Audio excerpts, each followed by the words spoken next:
DT. Happy to have you inside of the Cafe Kubal Studios. Cafe Kubal here for you inside of our community and all throughout our community, ingrained in our community. How about that? Cafe Kubal, 3501 James Street, as well as 401 South Salina Street in Syracuse, inside of Golisano's Children's Hospital in downtown Syracuse, and we thank them for all the work they're doing with our kids, as well as out on 343 Fayette Street, where Rob Drummond and I were live this week talking about the local community, local student-athletes, and local business. You can check out that video, and I implore you to do that on youtube.com/wakeupcalldt. And while you're there, click subscribe.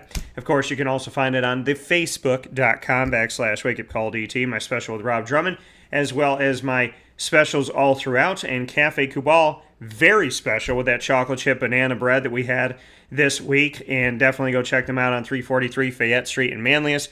And, of course, at the corner of Route 11 and Taft Road at Sweetheart Corners in North Syracuse, as well as Cafe Kubal being served at PB&J's Lunchbox on 663 Old Liverpool Road in Liverpool, New York, with a fantastic menu from PB&J's Lunchbox with some great stuff coming up very soon and daily specials. And they just had the Betty White special, which is really, really cool. So make sure you go check them out. So happy to be here with you. Happy to be inside the Cafe Kubal Studios. Today's broadcast is phenomenally jam-packed with people from all throughout different nooks and crannies of sports. I'm super excited. Starting off the show inside of Ma and Pa's, Popcorn.com's What's Poppin'. We have Papa Joe here with us. PJ is going to be talking with us about what we've been discussing throughout the weeks, the evolution of the head coaching search for the Jacksonville Jaguars. We'll speak with him on that. We'll also talk about the NFL's playoffs and what happened in Super Wildcard Weekend, his biggest takeaways, my thoughts and different storylines, and then what we have coming into this weekend with a doubleheader on Saturday and a doubleheader on Sunday to decide who will go one step closer to the NFL's championship game. So very excited about that and all the teams that are here. PJ and I will, of course, give our predictions and talk about those games. And then in hour number 2, around 10:15 a.m. Eastern Time, the LeMoyne Dolphins will be joining the broadcast as the men's basketball team will have numerous specials presented by Wake Up Call with Dan Tortora, with my video Q&As with head coach Nate Champion, Isaiah Elmore, as well as Nino Hernandez and Luke Sutherland, who is a West Genesee product and a New York State champion. So we'll talk with all of them in hour 2, and we'll round out the show with a video special with my guy Steven Stilianos. And Steven Stilianos, a tight end transfer from Lafayette College with 2 years of eligibility and numerous offers, including an offer from good old Central New York from the Syracuse Orange. So we'll hear from all of these gentlemen on today's broadcast, jam-packed and ready to go. And you are listening on mixlr.com/wakeupcalldt, as well as on wakeupcalldt.com's homepage. And, of course, you are watching and listening live on facebook.com/wakeupcalldt, facebook.com/livenowdt, and on youtube.com/wakeupcalldt. So however you're tuning in, we appreciate you so much.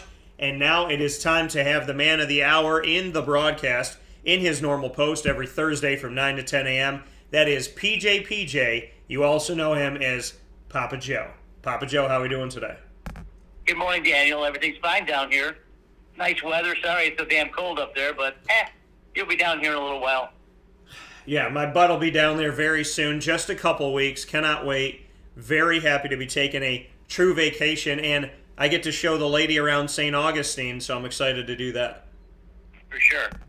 So yeah, very good. We MT and I have a very exciting night coming up. We're going to sort of buggy on the back of the Santa Fe, and we're going to go downtown Jacksonville to the Florida Theater and watch the Righteous Brothers concert. For all you older people out there, you know who the Righteous Brothers are. The younger people, probably not. We're very excited about that, and it's going to be some great music. Bill Medley is still the lead singer from the group. Bobby Hatfield used to be his partner, but he passed away a couple of years ago, and there's another gentleman stepping in. But the music's going to be great, and the time is going to be wonderful. And MT and I are going to have a nice Italian meal, and then we're going to go watch a great show. Yeah, and we got the Righteous Brothers, some awesome music. You've Lost That Lovin' Feelin', Unchained Melody. There's a lot of good songs out there by the Righteous Brothers, and you know. So And no, I appreciate it. Just make sure that they do a little encore. I want them to just say at the end, like, "Hey, I'm happy you loved all of our music. I'm happy you guys came out and appreciated our songs." And for a final ode, we just want to say, "Papa Joe." That's all I want. I want the PJ call. So I'm gonna have to call the Righteous Brothers and see if they can make it happen. But PJ, what I love the most about what you just said is the fact that you and Mary are still going on dates, still doting on each other, still doing nice things for each other to show each other that you love each other. And I think that's such a beautiful thing because they say, when you become a parent, don't forget that you're a husband and wife first.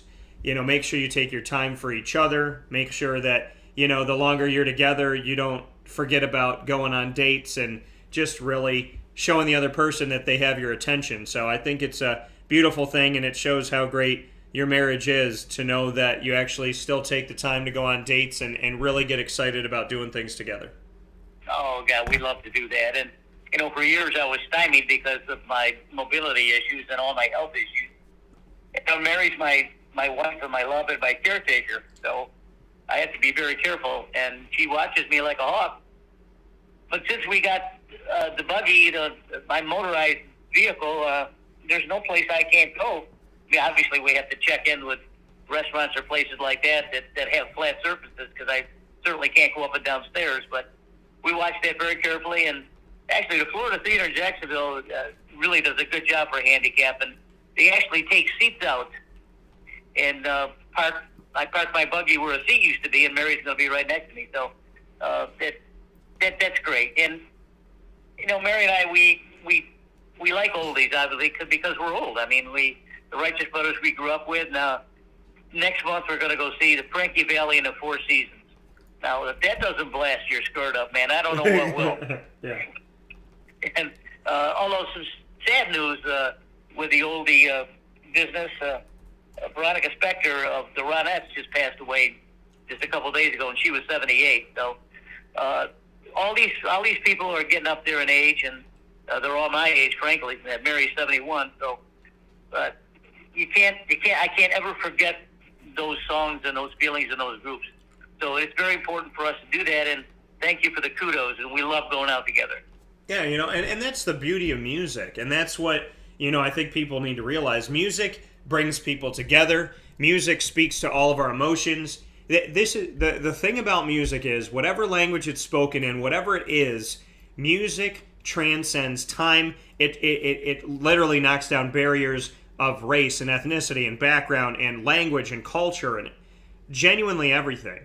When you listen to music, you can take somebody in Wyoming, somebody in Spain, somebody in Russia, and somebody in New York and hit all of them the same way and affect the same emotion. And I feel like with music, we are so much better of a people. We are so much more of a community of people. And without music, we kind of lose our way. And I know for me personally, I know that I do my joke voice when I do the Papa Joe call, but I actually do like to sing in real life. I have sung since I was 3, and I love working on music. I love that being a part of my life, and I can honestly tell you that without music, I feel lost. When I'm not singing, I feel lost. When I'm not taking that time, even once a day, to just hum a little tune for a couple minutes or sing a little bar. And so, it really is tremendous to me, the fact that God gave us the gift of music, because music really does break down walls, break down barriers, speak to us all, and it compels us to really be moved in a way that nothing else can. True, and very, very well said. You also have to give kudos to these entertainers who are up in years. I mean, last month we saw the Temptations and the Four Tops, and the Temptations lead singer is 86 years old, and he was up there performing. Yeah. Absolutely fantastic, these people. And the lead singer for the Four Tops was 80 years old. So I admire these people for jumping in a bus and traveling around the country and singing. I just love it. I know they're going to run out of steam, and so are we, but and then in 20 or 30 years, you're going to listen to your oldies too. So we're very pleased that we'll be able to do it and hopefully have a nice fun. Yeah, that coming from Papa Joe this morning on Wake Up Call with Dan Tortora, speaking on the beautiful, simple things in life.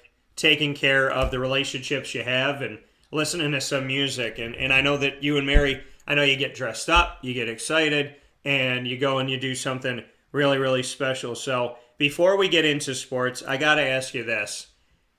What are the best things, in your opinion, when you look to Mary? Because you and I talk every week, and obviously Mary, off the air, we don't hear from, we hear from her sometimes on the air, and when we have, it's been very purposeful. But what is it about MT that is constantly just moving you to smile and to appreciate life? Well, she's my caretaker, Dad. I can't do anything without her. Yep. She's a good woman, and she always has fun, and the thing is, PJ, I don't think Mary's aged in about 40 years. So, I just think that, she's been timeless, and you have too. The what you have in your brain, the encyclopedia that you are, the conversations that we have, and then Mary being so calm and so collected and trying to, really just be peaceful in life. There's something to be said about being inside of your home. And I think that, I want to do that for people every week with, this segment that we have together. But I really implore people to take the time in your own life and think about the people you spend your time with, and what do they bring to your life? What do they take away from it? Are they peaceful? Do you have conversations? Do you eat dinner together? Do you put your cell phone away when you do it? Do you have family time every day? Because being in your house, and I tell people this all the time, it's the only time that I genuinely have like family meals around the table consistently. And I think that we can never underappreciate what that is and what that does for a family. That's for sure. Well, you'll be down here in a couple of weeks, and we're going to feed you and put you up. Yeah. This is the land of the doing. So we're going to have some fun down there. And speaking of being down there in the Jacksonville, St. Augustine, North Florida area, bring me into what you're hearing right now about the Jaguars and about this current head coaching search. We've been giving people an update every single week. We've heard the names of Byron Leftwich as well as Nate Hackett. We've heard the name of Kellen Moore. We've heard Dan Quinn. We've heard Doug Peterson, potentially Darrell Bevel, who is their interim head coach, and Todd Bowles and Jim Caldwell. So this list has been substantial. Jacksonville got to it early. And what are you hearing right now as far as the rumblings of what's real, what's not, and maybe what's going on? Not much, really. There was a bunch of pundits got together and had a show just a couple days ago, and they were talking about this, and I was listening to everything. And they really, everyone's just trying to make surmising which way the Khan's going to go and trying to predict who's going to get the job. I can tell you that Matt Eberflus from Indy is going to get a second interview. That's for sure. And Bill O'Brien from the Bama will not be getting a second interview. I think Darrell Bevel is out, unfortunately. And the rest of the people that we talked about last week and the ones that are on the list, are all still playing football right now, most of them. So they're not going to get Leftwich or Hackett, the rest of these guys, until the season is over, I think. I don't think that Khan's going to be moving that quick. He's in no hurry. He's in no rush. And he's told us that. And he knows that the people in Jacksonville are very, very, very patient with him and collecting his staff. And he knows he's got to hit it this time, Daniel. I hate to say it, but they'll run his ass out of town if he doesn't hit it this time. He's got to make the right decision. And that's hard to do. I mean, here you're going to pay a guy, $5, $8, $10 million a year, and he's got to bring in a staff. Every decision he's made has been poor. So that's what I'm looking at. I don't care if he does it if he waits till the very last minute or does it tomorrow, just so he has a plan and he's done his homework and he knows who he's talking about. Yeah. I want to see him. I want to see him make the right decision. Yeah, and that's that's what it comes down to, is the fact that Shad Khan has swung and missed on a bunch of these. You know, it hasn't worked out with Gus Bradley. It hasn't worked out with Doug Marrone. It obviously didn't even work out for a calendar year with Urban Meyer. So it's now the longevity. Who can you build to have there? Who's going to be the right fit now? And the thing that I ask myself, PJ, because we're not in the room, is what is the disconnect? What are they not doing? Because there's something that's going on that's not working. Are they not asking the right questions? Are they not listening to the answers? Are they moved by one thing and not another? Because Jacksonville, historically, of the last decade or so, has been very poor in who they've brought in some cases by coaches, and in some cases when talking about players, that they've brought in talented people that just don't have a moral compass. They're a head case. They have issues that continue to persist. You know, they've brought in talent, but talent that has, it's kind of like talent that's laced with a virus or laced with a poison. They've had the talent, Jalen Ramsey, Telvin Smith, and, you know, guys like that. They've had talented guys, Yannick Ngakoue, Urban Meyer, people that have won, people that have been talented, but they're laced with something else. And that virus has gone throughout the locker room. So it makes me wonder, if you're doing this with players and you're doing this with coaches, are you not asking the right questions? Are you not listening to the answers? Are you not doing enough of a background check? Are you not talking to the right people? Because they seem to be bringing in talent, but they consistently seem to be bringing in people that are not team players, are selfish, and cause issues within the locker room. Well, that's true. Just a couple of days ago, I read on the internet about Kingsbury over there at Arizona. He's not making the right decisions at all as a coach, and he's got a little bitty quarterback that's not doing the deal either. So, you know, Khan has to hit it right. I don't know if his thought process is different than ours. I mean, he is a foreigner. Maybe he makes different decisions in his business than he does the United States. But, you know, football fans are really fickle. We know that. Yeah. And the Jacksonville fans have been really patient. I can't emphasize that enough. They've been really, really, really patient. I think that another problem he has, I don't think that they've hit the free agency or the draft that well, other than Trevor Lawrence. Now, if you're going to draft a stud like Lawrence, you got to give him weapons. I know that the free agency is difficult, and you get third and fourth and fifth round picks that don't work out. We don't have a home run receiver or two home run receivers. I thought we did, but we don't. And I think that just look at Joe Burrow in his second year. That's where I want Trevor Lawrence to be. Yeah. PJ, can you hear us? And Aaron Rodgers. I mean, they seem to feed off each other. I don't know if Trevor Lawrence has that feeling with his receivers or his tight ends or backs or anything. Of course, Etienne being out is a big blow. I do believe part of the reasons that he's having a problem is that he hasn't hit the draft right. So he's gonna have a high draft pick again this time. Yeah. Maybe not number one, but certainly number 2 or 3. And, you know, what do you do with it? I mean, last year he had 2 number 1s and 2 number 3s or 2 number whatever. You know, he had a really high draft put. And nothing seems to be panning out besides Trevor Lawrence. And he didn't set the world on fire either, but he got the hell kicked out of him. So, I don't know.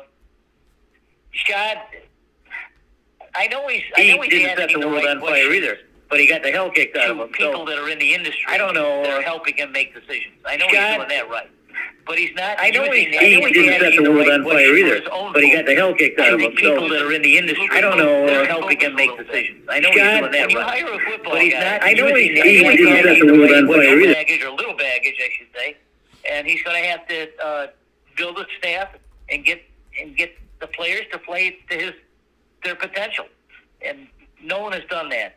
And I look at the Jaguars, they're up and down and up and down. And 3 weeks ago when I saw them against New England, they were awful. Probably one of the worst games I've ever seen. Then they turn around and beat Indiana in the last week of the season. So players are fickle, that's for sure. but they have to find someone or some link to the future. And let's face it, most of the players these days are minorities, and there has to be a coach and a coaching staff that relates to these kids. You know, you're not going to you're going to get head cases like the players we talk about all the time, Jalen Ramsey especially, even though he's an All-Pro this year, even though he doesn't tackle. You know, that's the problem right there. Does he bring in another minority coach? I don't think so. Maybe an offensive coordinator, defensive coordinator, so on. He's got to find a person that's stable, has a good reputation, a good record. He obviously didn't dig too much into Urban, because Urban was having the same problems last 5 years ago as he was just this last 6 months ago. So he's got to do his due diligence. He's got to keep asking questions. And he's got to ask football people, you know, what do you think of this guy? What do you think of this guy?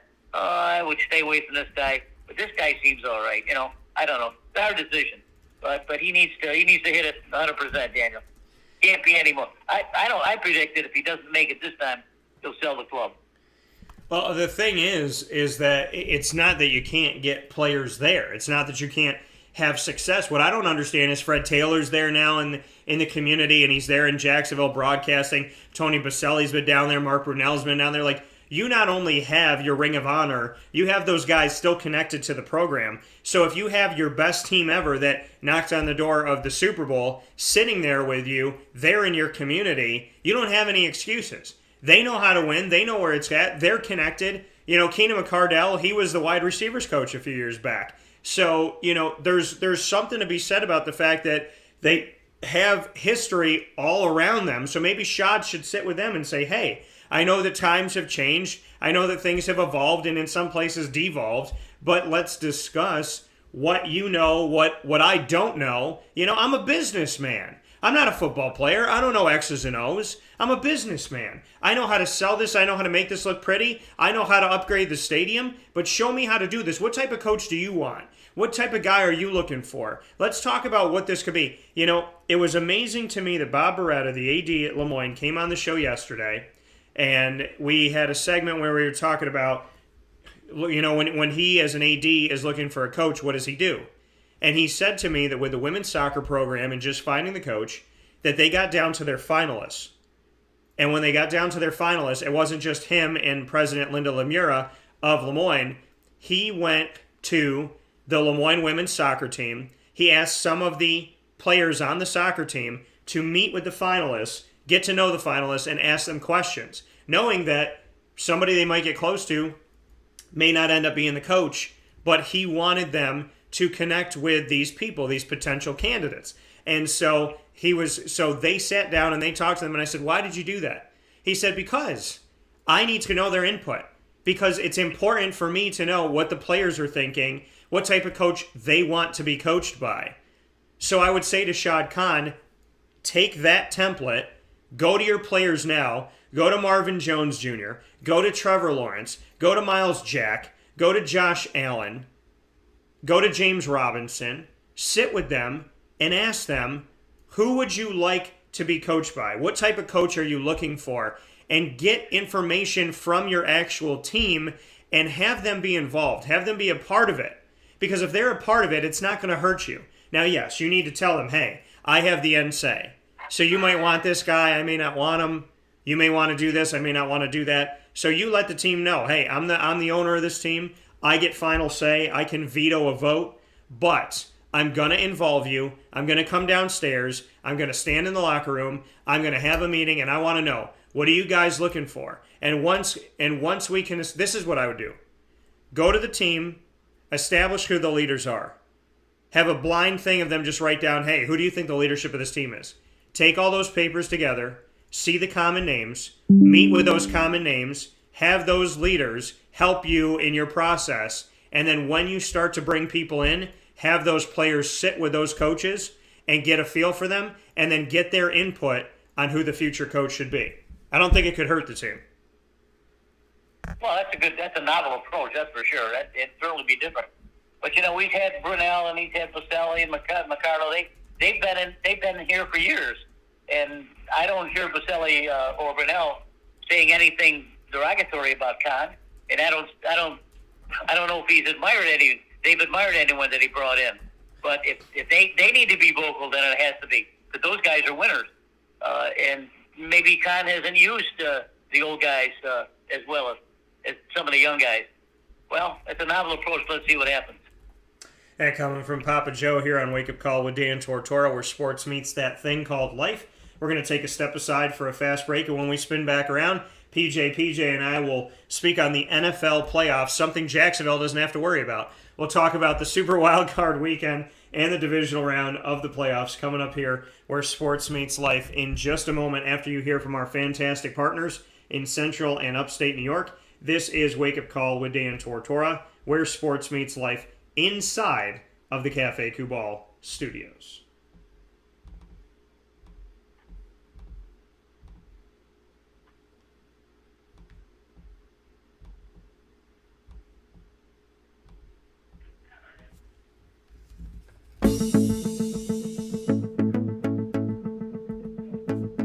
Avicoli's, located on the corner of Route 57 and Wetzel Road in Liverpool, New York, has been your trusted neighbor for decades. Located just steps from Liverpool High School, we're happy to have the Liverpool Warriors on-site, on-location broadcast at Avicoli's through Wake Up Call with Dan Tortora every single month, featuring student athletes, coaches, and administration throughout the year from Liverpool High School. Head out to Avicoli's today on the corner of Route 57 and Wetzel Road in Liverpool, New York, open Tuesday through Sunday for lunch, dinner, and drinks. We'd love to see you out there. And of course, you can call them at 315-622-5100 for takeout, delivery, and catering. That's 315-622-5100. And also find them on myavicolis.com. That's myavicollis.com.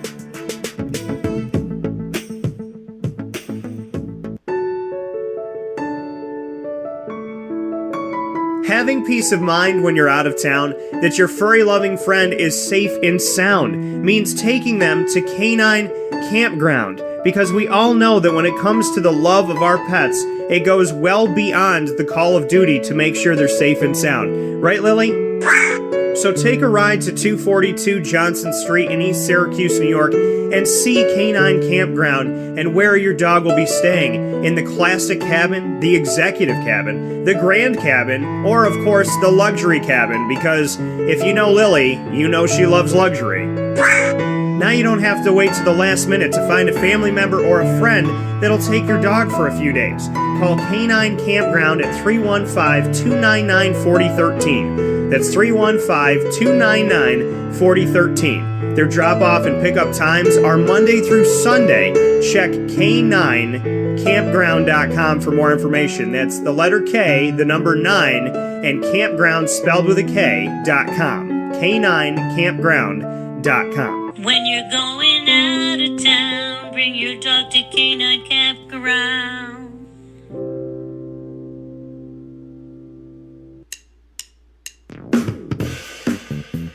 PB&J's Lunchbox, the food truck that you love finding all throughout Central and Upstate New York, now has a streetside cafe. So when you're craving their traditional favorites as well as their out-of-box amazing menu items, you can now head to 663 Old Liverpool Road in Liverpool, New York. Located just minutes from the highway, the Thruway, Destiny USA, and Onondaga Lake Parkway, PB&J's Lunchbox Streetside Cafe is there for you Monday through Saturday from 9 a.m. to 7 p.m., serving breakfast, lunch, and dinner all throughout the day. Get breakfast for dinner, dinner for lunch, whatever you fancy, including their award-winning grilled peanut butter and jelly sandwich. Find them at 663 Old Liverpool Road in Liverpool, New York. PB&J's Lunchbox, where we love to know what's in your lunchbox.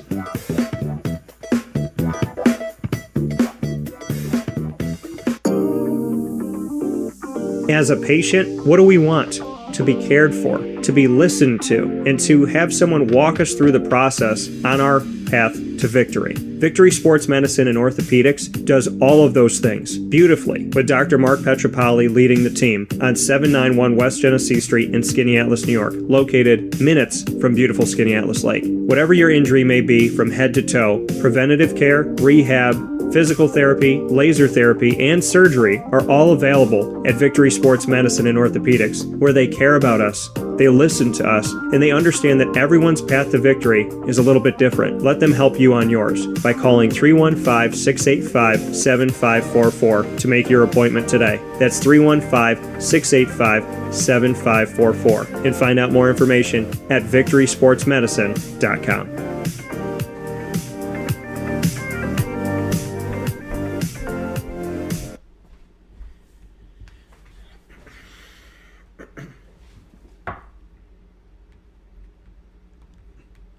Welcome back here to Wake Up Call with Dan Tortora on wakeupcalldt.com, your one-stop sports shop, and on mixlr.com/wakeupcalldt. From inside the Cafe Kubal studios, Wake Up Call with Dan Tortora, hanging out with you here every Monday through Friday from 9 a.m. to 11 a.m. Eastern Time, where sports meets that thing called life. And, of course, on Thursday mornings for the first hour, we're always hanging out with Papa Joe from 9 a.m. to 10 a.m. Eastern Time. PJ and I spoke with you about the Jacksonville Jaguars head coaching vacancy, thoughts on that and maybe the process of going through it, and that Shad Khan, I agree with PJ, really needs to hit this time because it's been a lot of misses, so got to find a good one this time. And I know that you can't know everything, you can't control everything, people can lie, people can this, and this, but you try to vet it out as best you can. You know, it's like finding a husband or a wife, right? You got to do your research. You got to do your due diligence to pay attention to things that are going on, because no matter who somebody says they are, they will eventually show you who they are. And Urban Meyer gave me some pause and some question. You know, I wanted to be excited about the name and the fact that he's won before, but what did I say to you at the beginning of it? I said, my moral compass may be different than his. I don't know if him and I would do the same thing. I don't know if we have the same value set. And obviously that ended up being true. So I would have never hired Urban if I really felt that in my gut. And that's not me saying I don't want somebody to have a job. It's me saying I'm not going to date a girl that I can't trust. I'm not going to work with somebody in business I can't trust. I'm not going to hire a coach that I can't trust. So you got to do your due diligence. But speaking on finding the right one, PJ and I also spoke about the beauty that is Mary T, the importance of good music, good food, and spending time together, and all of the things in life that are way more important than sports. So, with that being said, PJ and MT have another thing to do this weekend, and that's to watch her Green Bay Packers take on the Niners. Papa Joe, let's start there. What are your thoughts on Green Bay and San Francisco? Oh, boy. Well, it's going to be cold. I know that. I'm not sure Jimmy Garoppolo and all those guys over there in California. I've felt this kind of cold before, but I predict it's probably going to be around 10 degrees, 10 or 12 degrees. Wind chill probably down to 0. It takes a real man to play in that kind of weather. I don't know how these guys do it. Especially the Packers, sometimes half of them run out with no sleeves on. They come out with bare arms to freeze your butts off. But no, it's going to be. It's up to San Francisco to stop Aaron Rodgers. That's the name of the game. No rushing attack or nothing. Forget about it. San Francisco has to stop Aaron Rodgers. If they don't, it's going to be another laugher like last week's was. So I look for them. Rodgers to control the tempo like he usually does, controls the line of scrimmage. His ins and outs pass. He's got so many different weapons, and Devontae Adams is probably most of the time unguardable. The one thing I like about Devontae Adams and Rodgers is they have this back shoulder pass that all the good quarterbacks seem to have with their star receivers. It's something that they practice, throw to the back shoulder, and they turn around and grab it because the defensive guys in front of them or beside of them, and they can't reach the ball. So they do that well, and I look for Green Bay really to roll pretty easy here. I think that the weather's going to be the problem. Probably, I don't know if it's going to be the slayer of San Francisco, but I think Green Bay wins this game. Yeah, you know, and looking at this Green Bay game, you know, what I love about this is, number one, Nate Hackett a friend of mine, and for about 10 years now, is going to be, there coaching and doing his thing as offensive coordinator of this team, offensive coordinator of A.J. Dillon, offensive coordinator of Aaron Jones, offensive coordinator of my guy Mercedes Lewis from Jacksonville, offensive coordinator of Aaron Rodgers, offensive coordinator of Devontae Adams, offensive coordinator of Alan Lazard. So, a lot of great stuff and just an awesome coach and an awesome team. So, Aaron Rodgers next to Tom Brady, the best in the business, and what he's been able to do. Here's my only concern, PJ, is the fact that, last year in the playoffs, he had a couple weird moments. He had one moment where he could have probably run it into the end zone for a touchdown, and he ran around the field, kind of held on to the ball, speaking of Aaron Rodgers, and then eventually let go of it and tried to force it, into two defenders with a guy there at the front of the end zone. There was some plays that he made in the playoffs that didn't feel like Aaron Rodgers. And so, now I know some people are a little bit leery. I'm a little bit leery of going, oh, yeah, definitely they're going to win. But here's the thing. They're playing San Fran, and they've played San Fran the last few seasons, and they've had San Fran's number. And like I talked about earlier this week, they beat them last season during the season in San Fran. They beat them this season in San Fran. And now, granted, that game was 30-28. They had to hit a field goal at the end of the game. So that's interesting. The Trey Lance, Jimmy Garoppolo, the fact that both of them potentially with Jimmy not being 100% too, we're probably going to see both of them out there, I'd imagine. So, you're in the playoffs, throw everything out there and see what can stick because you don't want to lose. The Niners have lost to Green Bay in recent history, but they played them close this time around. So my question is, will Green Bay overlook anything? They can't. And is it good? And I guess it's a question that I asked you, and I've posed this question before this week. Do you think a bye week is good or bad or both? Because it's good in the fact that it automatically advances you past the first round, a.k.a. the wild card. But it could be bad in the sense of you're the only team that didn't play. So good or bad, how do you see the bye week knowing that Green Bay was a team that did not compete last week? As hard as this game is, I'm sure that the Tennessee and Green Bay love the week off. It's certainly not a whole season off, but you get to treat your bumps and bruises and sprains and everything, and his turf toe is going to feel a lot better. So I think it's a huge advantage myself.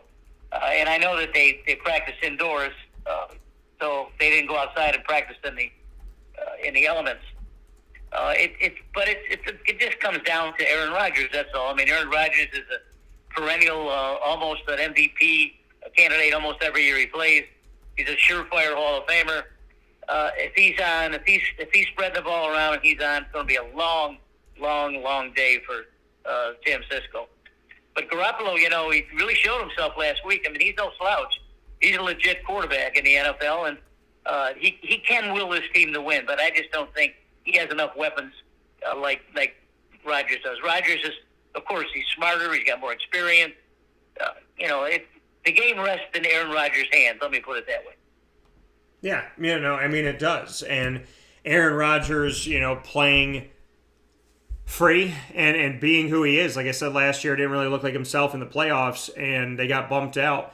But this San Fran game is something that Green Bay has seen in these last few seasons. So they know what it's like. They know how to beat them. They know what to do. Now they just have to carry it out. And, I have Green Bay winning this game too. I believe that they will. But San Fran has nothing to lose. They're playing with house money. Who would have thought they'd get in the playoffs? Who would have thought they'd get this far? Who would have thought after last year when they had almost no players, barely could put together a roster between COVID and injuries, and how would they bounce back, and would they be fresh, and would they be good, and would they be cohesive, and would they, be comfortable with one another, and Jimmy G, what's he going to be, and is Trey Lance going to play?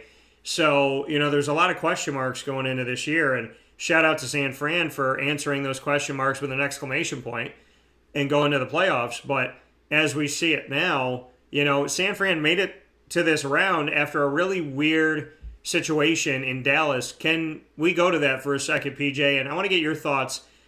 I've watched football for the better part of my life, and I've never seen an official run at an offensive line, bang into the line like he's a running back trying to get through, grab the ball from where the center placed it, set the. And obviously, I know the official has to set the ball. Obviously, if a team can set the ball, they're going to put it wherever they want. I know that Dallas was rushing, but the official wasn't wrong in setting the ball. I've never seen an official interfere in the sense of like bumping in and that, and then time expiring. So he had to set it. He wasn't wrong in setting it.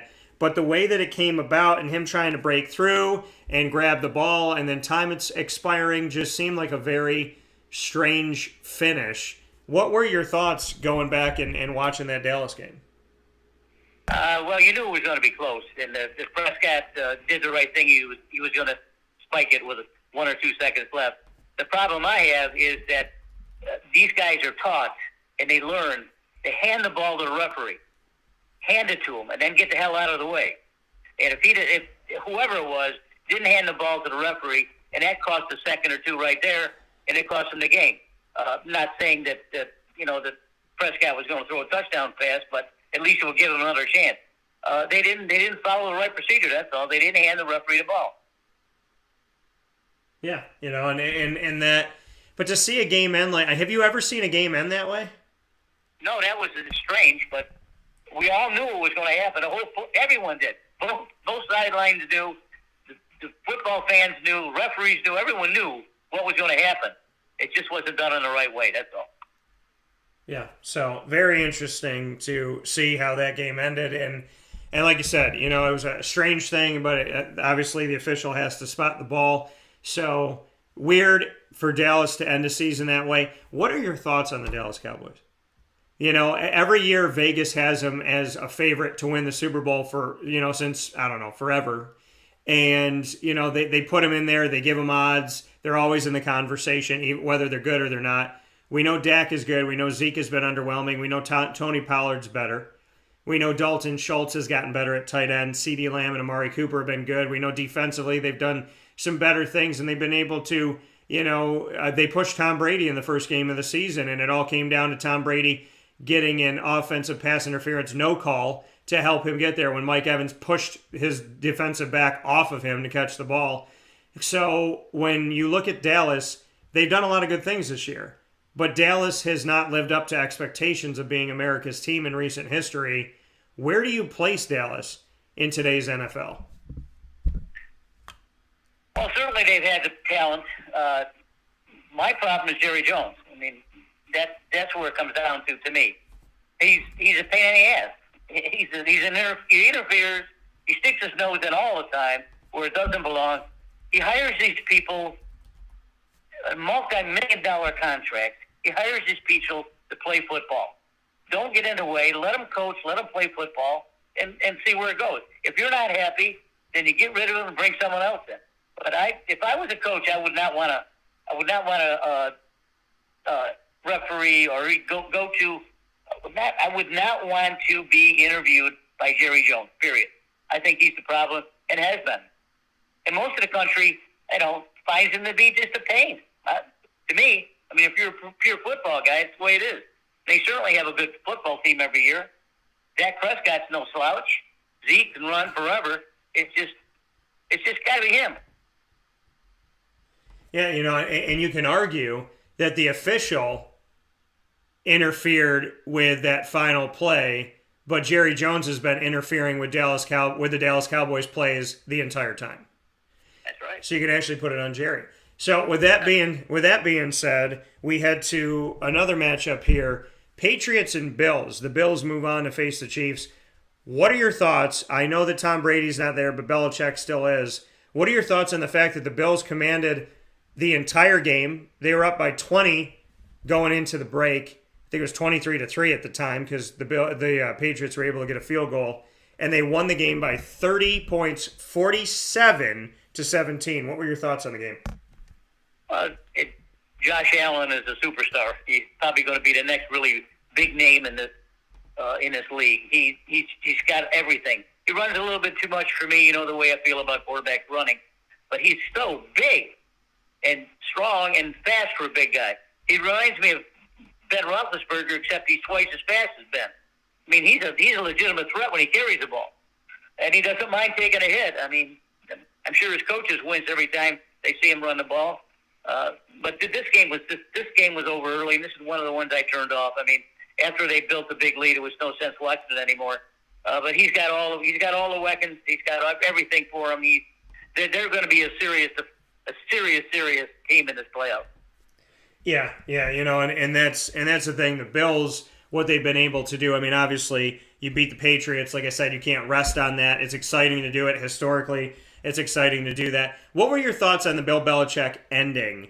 That the Bill Belichick at the end of the game, Sean McDermott, goes up, basically is there for like a second, and then he leaves. We know that Bill Belichick is a poor sport. We know that he, when he loses a game, he's like a little crybaby. And it's annoying to me. I'm not saying he does it all the time, but it's annoying to me that this is not the first time that Bill Belichick at the end of the game has kind of just not been he hasn't been sportsmanlike. And, this is a coach who wins a lot, but when he doesn't win, it's like somebody took his binky.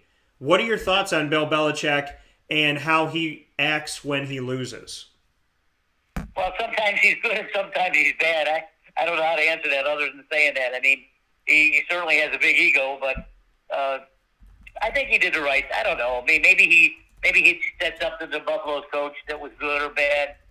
Maybe they got together later on and talked for a while, but he is a sour guy. That's all. That's why I call him the grumpy lobster boat captain. He just never seems to have a smile on his face, even if he wins.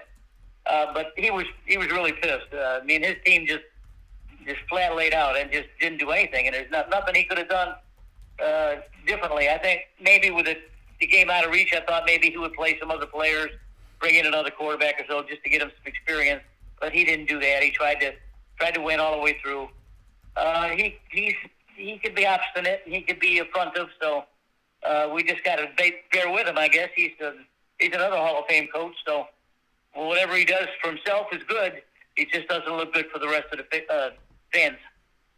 Yeah, and so I mean it is.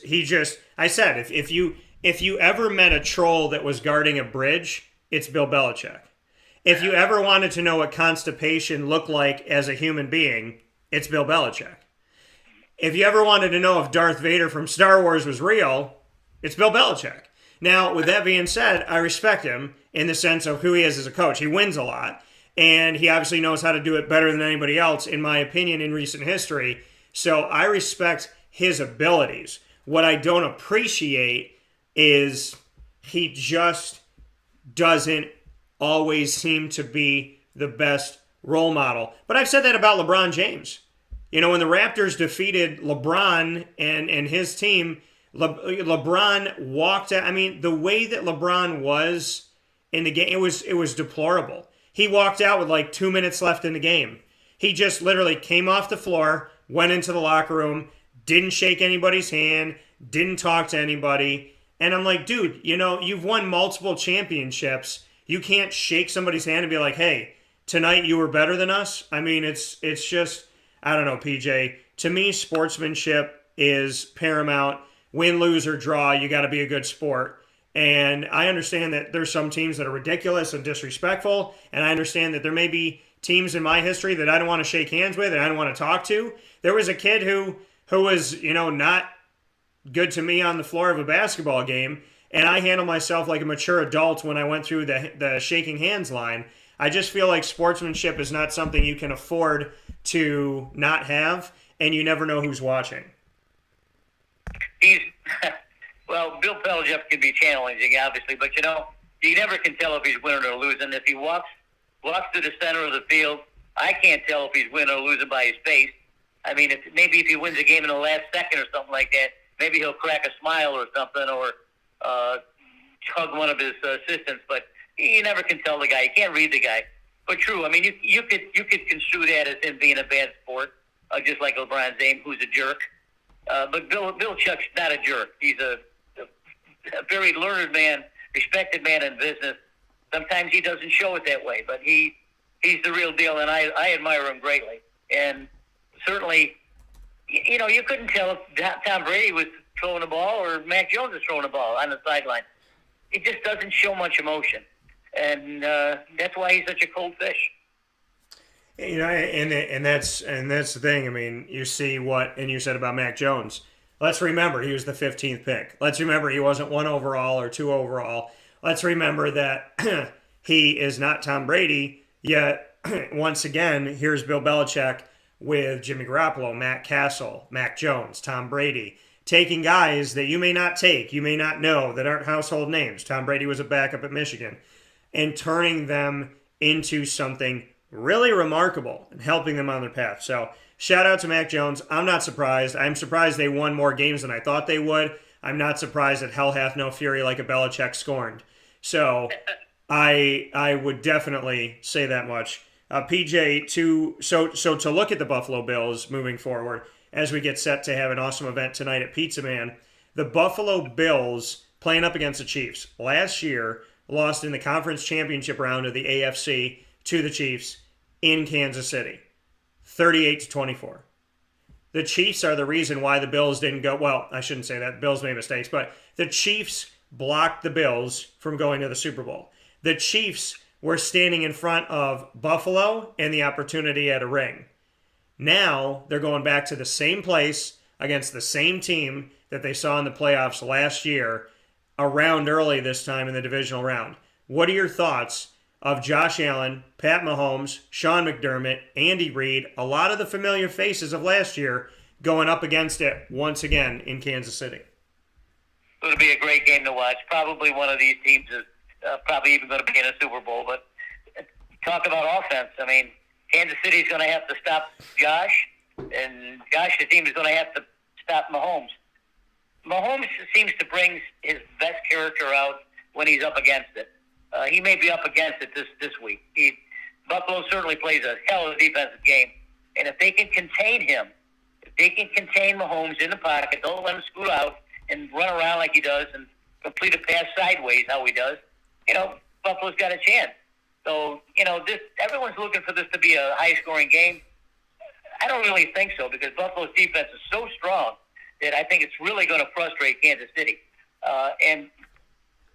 Josh Allen looks like he may have his cake and eat it too when it comes to the secondary of Kansas City. So Josh Allen's going to have to bring his A game, that's for sure.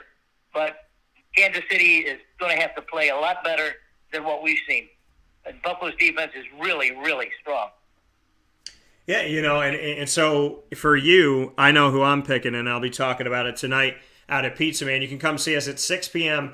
with the president of the Beeville Bills backers. Jeff Cook's going to be my guest, and the Bills backers are going to be in the building, BBB on the B. So we're going to have a good time with that and having fun at Pizza Man's 50 Oswego Street in Baldwinsville, New York, tonight, January 20th at 6 p.m. We will be live on site on location. To the Bills fans across the world, we will be available to you on Facebook.com/WakeUpCallDT, as well as on Facebook.com/LiveNowDT, where we will share it. And, of course, we will be available to you on YouTube.com/WakeUpCallDT. So plenty of places to watch us. To Bills fans all over the world, we want to hear from you. We want to see you and have some fun with you. So to the Bills Mafia, spend tonight with us online for those of you out of town. For those of you in town, there is an amazing experience at Pizza Man. Locally owned, awesome family, the Delia's. Pizza's great. The lemon pepper wings, extra crispy, are my favorites. The antipasto is fantastic. Italians, you know what that's about. And, of course, they have a full bar. Drink responsibly, as always. We're going to be on stage having this event. I can't wait for it. I'm going with the Bills. Who are you going with, PJ? Kansas City. All right, PJ going Kansas City. The two final games we have to talk about, Papa Joe, are going to put us in a situation of very interesting teams here. We have the Rams and the Bucks, a hot team with Los Angeles, and the reigning champion Bucks with Tom Brady. And then we have Cincinnati and Tennessee, where they're playing each other, which means that one of them is going to be in the AFC Championship game, where people of recent history probably thought neither one of them would ever get here. So that's a game where whoever wins, we win as NFL fans because it's new and it's different and exciting. And then with the Rams and the Bucks, we could be looking at who's going to the Super Bowl in that sense too. So let's go to the Rams and the Bucks first. Matt Stafford gets his first ever playoff win. Tom Brady gets his 972nd playoff win. I'm being facetious, folks, but let's be real. He's won almost every one he's played in. So Brady wins another one. Matt Stafford gets his first. They're going up against each other. Bruce Arians, Sean McVay, a stacked team with the Rams, a stacked team with the Bucks, a Rams defense that can harass you, a Bucks defense that can harass you. What do you got for this one? This is going to be another good game. This is football fans really saw how good Matthew Stafford is. All of the years that he suffered in Detroit, once he got out of that situation and got to a team that actually he can call an offensive football team, he really is a super quarterback. He's still got a big arm, and just loaded. Tampa Bay, what can you say about it? I mean, they're a championship team. They have the best player that's ever played the game. He has some wide receivers that are just awesome. Mike Evans is another player that can't be guarded. He's another one that gets that back shoulder pass that Brady throws so well.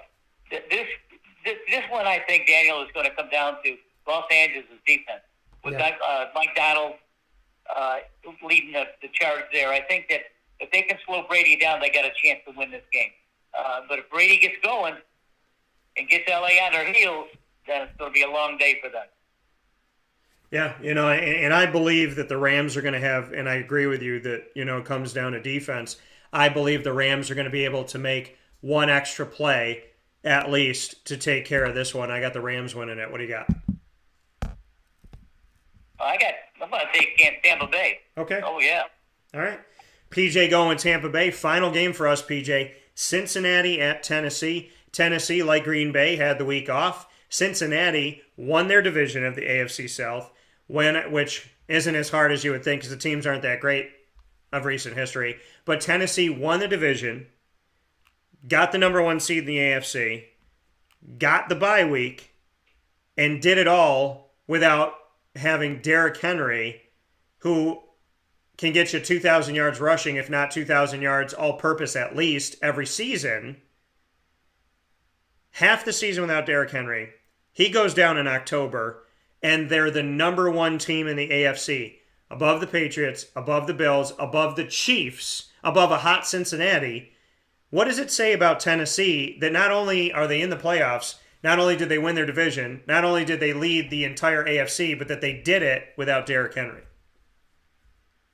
Well, obviously he needed a week off to bend himself, and I can't think of a scarier situation. I know football players don't really get scared of anyone, but if I was a middle linebacker or a defensive lineman, and I had to look at Derrick Henry all the time, knowing that he's going to come at you at 250 pounds and can fly, that's not a very pleasurable experience to me. I mean, Cincinnati with Joe Burrow, what we've talked about Joe Burrow for a couple of times, and he's just a super guy, super young man, a good quarterback. God, he's turned out to be really good. He just, he's got that feeling with him and Jamar Chase, that they went back to the LSU together, and it seems like they got that connection now with Cincinnati. But Tennessee, with Tannehill at quarterback, it reminds me of the old Miami Dolphins teams. I'm going way, way, way back. Just what you can say. Bob Greasy was the player, was the QB with the Dolphins, and Tannehill is now with Tennessee. They had a regular quarterback with three superstar running backs back then, with Mercury Morris and Jim Kick and Larry Donka. And this team sort of reminds me of that. An average quarterback with Tannehill who can throw the ball, and you got Derrick Henry. He's going to get the ball 30 times. I mean, if he just think about this. If he gets the ball 30 times and averages 6 yards a carry, that's 180 yards. I don't know how you come back from that. So Cincinnati is going to have to put up some points in a hurry. That's going to be fun to watch. Joe Burrow, I think, is not quite ready for this kind of primetime stuff. So I'm taking Tennessee here.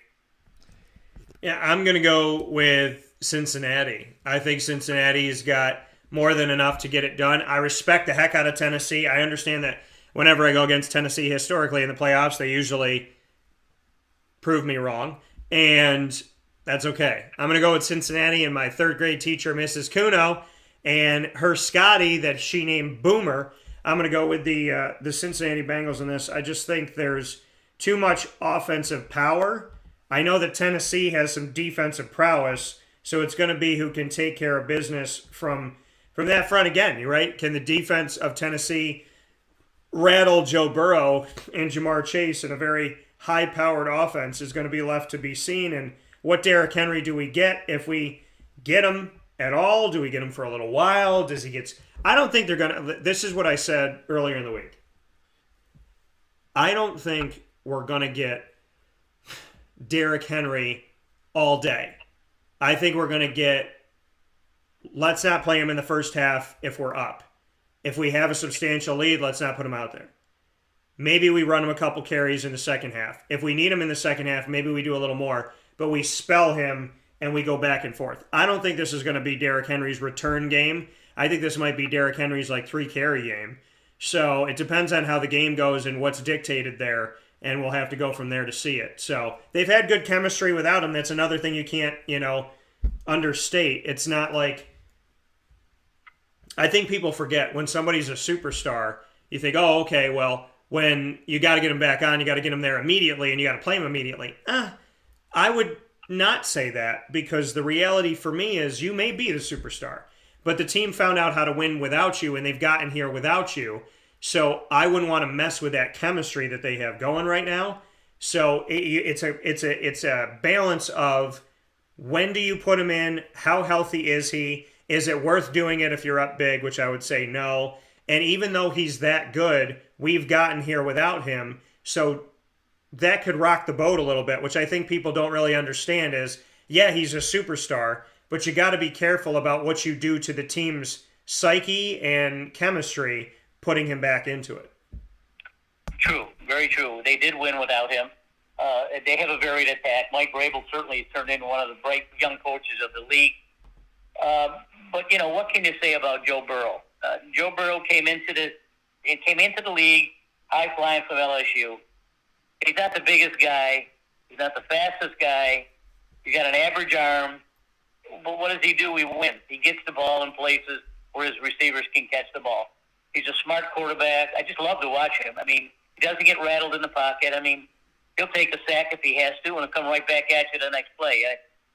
Joe Burrow probably is the key to this game, as Derrick Henry is for Tennessee. I think I agree with you, concur with you a little bit on using Derrick Henry. But I do think they have to use him to start out to pound the ball. If they can keep Burrow in his high-flying circus off the field, that's the key of a good team. You got to keep the other offense off the field. So I look for that. I look for Henry to be dominant early. If he's not, Tennessee's going to be in for a long day. Yeah, that's true. And let's put it to you like this, to my Home Alone fans. Derrick Henry's had a longer layover than the mom at Home Alone did trying to get home to her son, Macaulay Culkin. So I'll put that out there for you. So with that being said, PJ, as always, I appreciate it.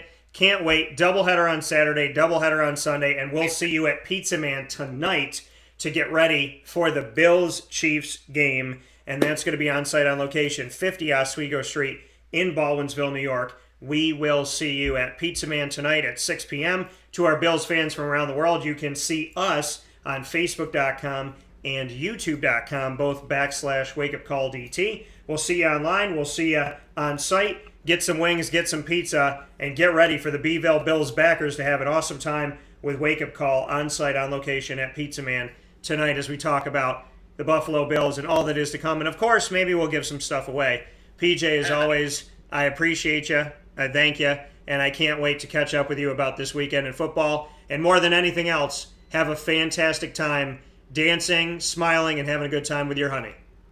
Oh, MT is here for you. Have a good time, Miss MT. You make sure he behaves himself. Oh, he behaves. We'll have a good time, though. All right, well, have a good time, and make sure you take care of St. Augustine, because I'm going to be seeing it in a couple weeks. Okay. Bye. Bye. All right, take care. Love you. So that coming from Papa Joe and Mary on Wake Up Call with Dan Tortora, where sports meets that thing called life. Awesome here to see how interesting this was. You know, Mike Sofka and I obviously made our picks yesterday. So for those of you listening yesterday, you got to hear my picks a little bit earlier than today, and you got to hear Mike's picks.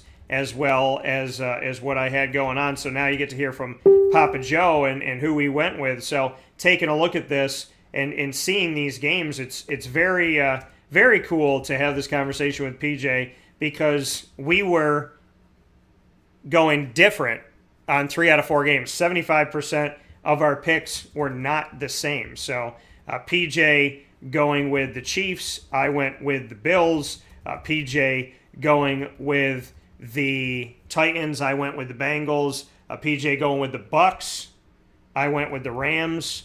And so a little interesting here that we saw this, and then we both picked the Packers over the Niners. And so, we only have one game that's the same. So either PJ is going to be either he's going to be in a good place here right now, and he's going to be more right than me, or I'm going to be more right than him. We'll have to see what happens. So PJ picks the Bucks. I picked the Rams in the final game to put up here. And good morning to you, Mama. And final game to put up here was the Packers game. So the Niners at the Packers here. Got some West Coast teams traveling, which is going to potentially make things interesting here. But we'll see. We shall see what's going to happen and what's going to go down. We'll see if the Packers can shake off the bad taste from last year. And obviously you got to live in a world where you don't let what happened before bother you now. Like I said, the Bills, to us, to me as a broadcaster, I look at it like, oh, they have an opportunity to avenge a loss. But as someone who thinks through the mind of a player and a coach, I'm not thinking about last year. I'm not avenging anything. Last year happened. I'm just trying to win this game to go to the playoffs. I'm not trying to avenge it. Yeah, it could be on my mind, but when it comes to game time, I got to put all of that out of my mind. I got to play the game. I got to win the day today. I can't think about history. Jim Boeheim hates talking about history. As soon as you say to him, hey, Jim, you won, blah, blah, blah, blah, blah, you lost 17, the last 14 in a row, he doesn't care about any of that. So you got to focus on the task at hand. We can talk about the storylines here on the show, but I'm a firm believer that you cannot, the Bills can't go in there saying we lost here last year. The Bills got to go in there saying we need to win here this year, this time, today. So Greg's going with the Packers, Bengals, Rams, and Bills. Let's circle the wagons. Greg is picking the exact same field that I picked. So, Greg, we're either going to be 100% wrong or 100% right. We'll see. Well, that's not true. I mean, we could get some right and some wrong, but we have the chance of being 100% right.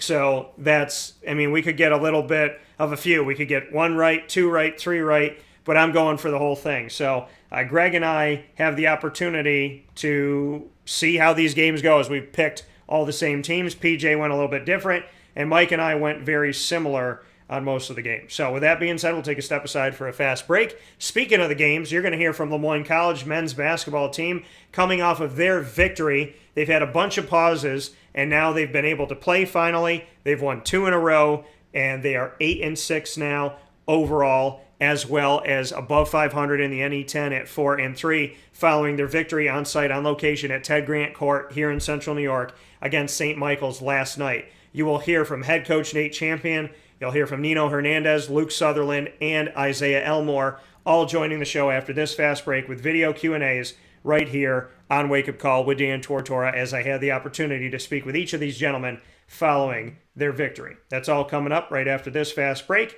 on Wake Up Call with Dan Tortora. Thank you so much for tuning in. We appreciate you, as always, from inside of the Cafe Kubal studios, where sports meets life.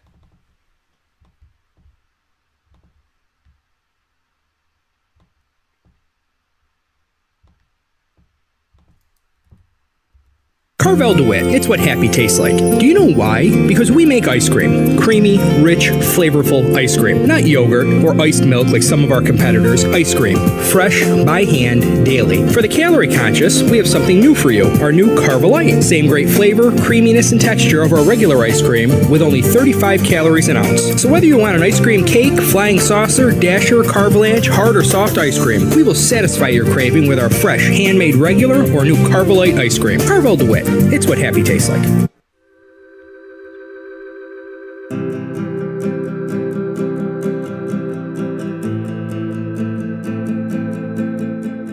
Cafe Kubal offers same-day local delivery of our products, offering no delivery charge for Onondaga County. Shop cafekubal.com for fresh roasted coffee beans, cold brew, travel mugs, and all your essential Cafe Kubal needs. Cafe Cubal, coffee for the soul.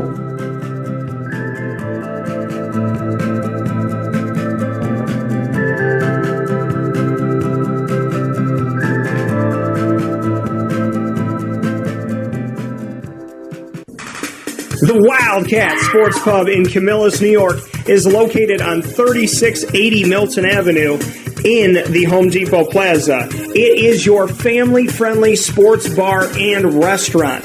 Folks, some sports bars aren't family-friendly. Some family-friendly restaurants are not sports bars. The Wildcat Sports Pub in Camillus, New York is proud to be both. It is that marriage that you've been looking for years. The Wildcat Sports Pub is your home base for your sports bar and restaurant needs, games for the kids, indoor and outdoor activities, and enough things on the menu to come back every single week and get to try something new. They're open Sundays from noon to 8 p.m., Monday through Wednesday, 11 a.m. to 11 p.m., and Thursday through Saturday from 11 a.m. to midnight. For reservations and party information, call 315-487-2222 for the Wildcat family-friendly sports pub and restaurant.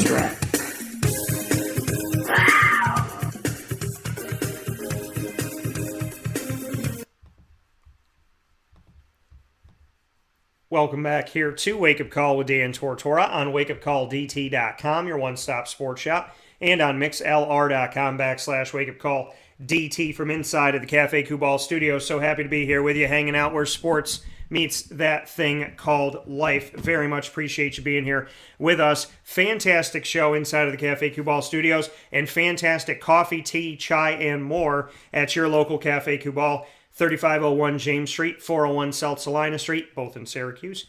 Inside of Galisanos Children's Hospital in downtown Syracuse, 343 Fayette Street in Manlius, New York, and the corner of Route 11 and Taft Road at Sweetheart Corners in their drive-through location in North Syracuse. And, of course, inside of 663 Old Liverpool Road in Liverpool, New York. Cafe Cubal now served at PB&J's Lunchbox, so you can get your grilled peanut butter and jelly and all of their awesome favorites, all their great things, a barbecue chicken quesadilla, and so much more right there on site, on location at PB&J's, and get some Cafe Cubal. So fill your cup up right today. It's with Cafe Cubal, and we know how to fill the cup up here at Wake Up Call with Dan Tortora. Big shout out to my guy John Granquist for helping me design my Wake Up Call logo, and a big thanks to the awesome people at Mark Products for making sure that we get these on apparel. So much love and appreciation to all of you. With that being said, we're going to jump right into the conversations I had here with the LeMoyne College Dolphins following their victory over St. Michael's to get them to 8-6 and to get them above 500 in any 10 play at 4-3. So we'll start things off here with your awesome LeMoyne College Dolphins with Nate Champion, the head coach, and Isaiah Elmore speaking on playing up against a zone when they're used to playing up against man-to-man in the NE10.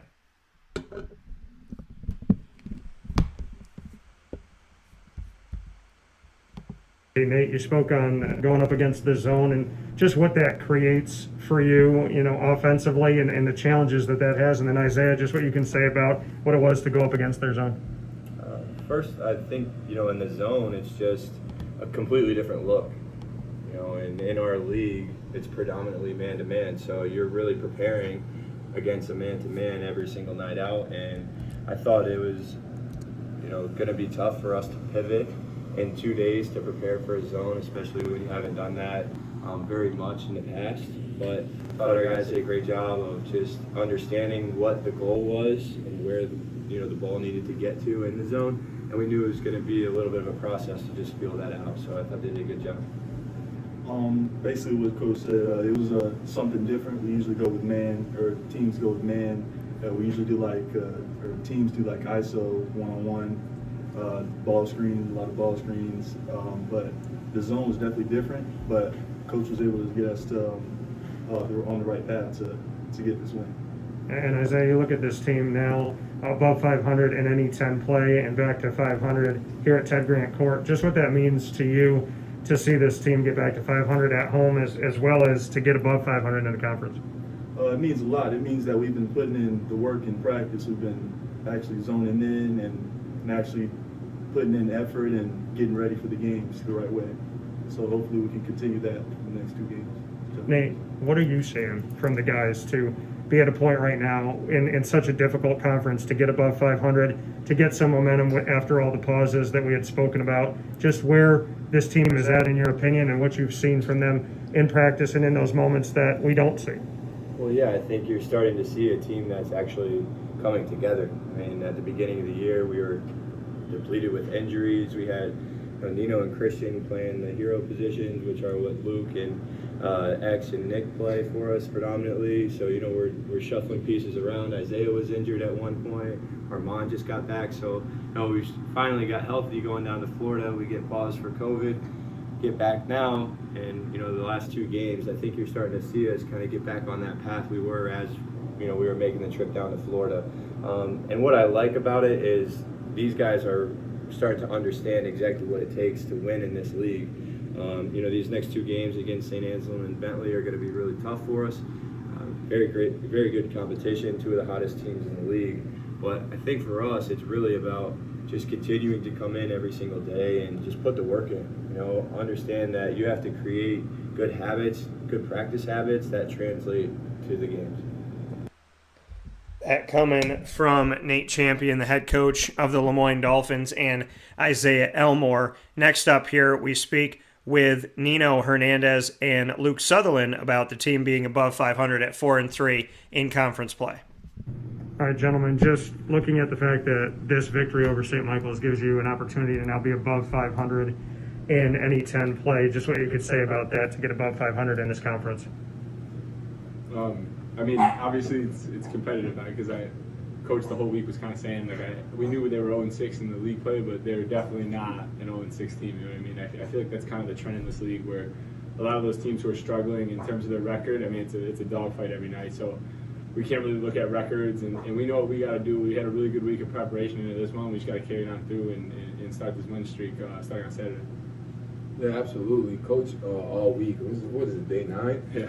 We had a hell of a practice all week, and it was the next guy up. And we knew coming into this, it can be anybody's game. We didn't look at the record. We just we fought hard, and we was able to come up with a W.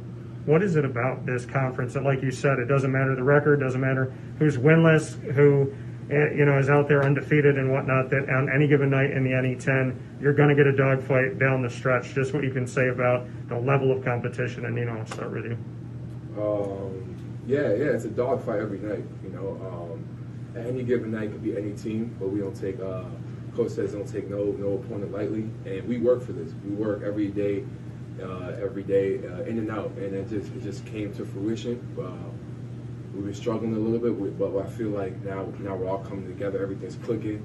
We're all getting the rotation. Everyone's eating. Like Coach said, everybody get a piece of the pie. So this has been good. Next man up. So. That coming from Nino Hernandez and Luke Sutherland in their victory that got them above 500 in the NE10 following the doubleheader for the men's and women's teams at LeMoyne College at Ted Grant Court here in our community of Central New York, right off of Erie Boulevard. And so happy to see women's team 9-2, 7-1 in conference play, and now the men's team 8-6. And looking at where they are now, 4-3 in conference play, we head back to Nate Champion and Isaiah Elmore to speak on spreading out the offense and the fact that everybody gets to eat, which you just heard Nino talk about. Nate, you talk about the fact that in this offense, everybody gets to eat, and we see that there's no double-digit scoring player in this game. Just what that does for you with the team now and what it does to help in recruiting, that when you come to a team like LeMoyne, you're going to get an opportunity to have a balanced offense where it isn't just 1 or 2 guys. Well, first off, I mean, you see the unselfishness of the team. Guys that really, can score and have the ability to score in double figures, and they weren't forcing it tonight, and I think you see that. What's best for the team? What can I do to help the team out? And you start seeing the depth come into play as well. We're subbing guys in off the bench. I think we outscored them 30-13 off the bench tonight, and I think that's 2 games in a row we've been at 30 points off the bench. So you're starting to see guys, it doesn't matter if you're playing 10 minutes or you're playing 40 minutes. You come in, you give it maximum effort and energy, and you contribute in a positive way. And you play as hard as you can for as long as you can. And then, new guys coming in and guys coming in for the future, like, you got to understand it's about the team here and our winning ways. Isaiah, what does it mean to you to not have, a selfish team? Obviously, if there's a hot hand, you're going to play the hot hand. But to have a team that is so balanced offensively, just what that does for you and maybe how you look at it personally when it comes to, like Coach said, it's not just about looking for your shot, but maybe finding a better way to do it or working the offense a little bit more. It means a lot. It means that a lot of players can get a lot of open shots. It means I may get an open shot or shooter like Christian. Like the inside guys can move the ball around. We can get a lot of shots up, and a lot of players can have the hot hand. That coming from Isaiah Elmore and head coach Nate Champion. And as we conclude our video one-on-one Q&As following the victory for LeMoyne College men's basketball at Ted Grant Court at home to get above 500 in NE10 play, we finish things up with Nino Hernandez and Luke Sutherland speaking on the depth of the team at this time of the season as they've had guys come back from injury. And for you guys, looking at the fact that, as this team is balanced out and had the opportunity to really grow together and everybody's eating, getting guys back and having more bodies and having more depth, just what that's done for the team at this point in the season. And Luke, I'll start with you. I mean, it's like kind of the same thing we were saying at the beginning of the season. I mean, all of us are new. A lot of us have never really played games with each other before. So now that we're healthy, I mean, right now, like you said, I mean, it's going to be a learning experience every day, and it's just working at that every single day and just getting more comfortable with each other. And I think that's starting to show. And God willing, no more pauses, no more breaks. We can get back to what we were doing before all this nonsense happened. So I mean, just continue to get better. Yeah, I would like to just basically say the same thing. It's just like no one has played.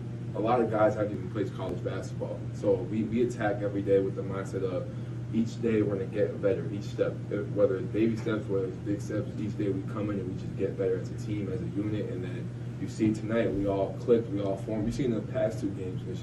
It's great basketball. We all defend at a high level. We got guys that we can just throw at a lot of opponents. So it's just great. It's great to see. You guys have had a bunch of postponements, cancellations, and whatnot. I think it was 4 games in 30 days. Just what you could say about that. You guys kind of mentioned it a little bit, but to have those pauses and have to constantly be working through it and ad-libbing in your schedule this year, which is on top of what you already have to do. Nino, I'll start with you with that. Like 4 games in 30 days, what that does for a team. Yeah. A team. We know that's just the world, what the world's come to. So we can't get too high or get too low. We just got to keep showing up and control what we can control. And I feel like coaches did a great job of doing what he does, the coaching staff, and just getting us ready. Not letting us fall too behind, not letting us get too high, but just staying consistent and working hard every day. So, I mean, yeah, same thing. To piggyback off what he said, I mean, it's just that we know there was going to be up and downs. We knew that there was going to be, it's just the world we are in today. We knew there was going to be pauses. We knew there was going to be breaks. So, I mean, it's just kind of staying locked in and just making sure we get the job done when it's time. Making sure they get the job done when it's time. Great quote from Luke Sutherland as LeMoyne heads forward, both teams, men's and women's basketball, with above 500 records in conference play and above 500 records overall. And like I said, a shout out to Mary Grimes for her incredible start to her time as a head coach at LeMoyne. 9-2 overall, 7-1 in the NE10 conference, and getting a victory yesterday, only allowing 38 points to St. Michael's in the doubleheader. So a big shout out to Mary Grimes and the women's basketball team at LeMoyne, and to Nate Champion and the men's basketball team as well. We'll take a step aside for a fast break. We'll head from the court back to the field. Steven Stilianos joins us after this. Plenty of offers for the tight end that has 2 years of eligibility, transferring out of Lafayette College. He has so many offers around the country, many inside of the ACC, some of those Northeast schools, and Syracuse University as well. We'll hear from Steven Stilianos inside of the Cafe Kubal studios right after this fast break, where sports meets life. Thank you so much for tuning in to Wake Up Call with Dan Tortora.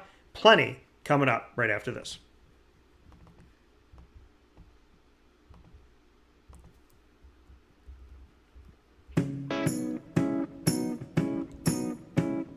In these unique times, there are those in our community that give us a sense of normalcy and positivity.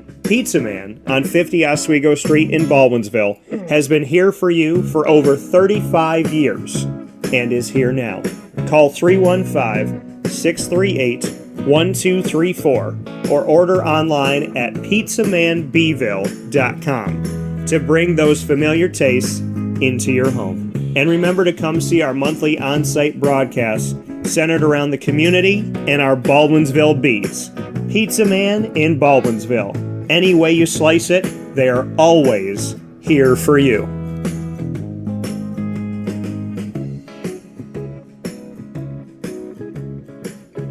This is Jimmer Sikowski, owner-operator of Chick-fil-A Cicero, 7916 Brewerton Road in Cicero, right in front of the Home Depot.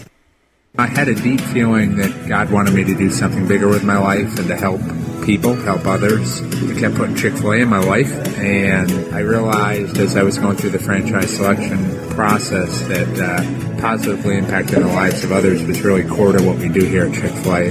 First of all, it starts with the food. The food is brought in fresh daily. We bring in local produce. We prepare to order in the kitchen. We hand bread our chicken. We hand spin our milkshakes. It's great food. It doesn't taste like fast food.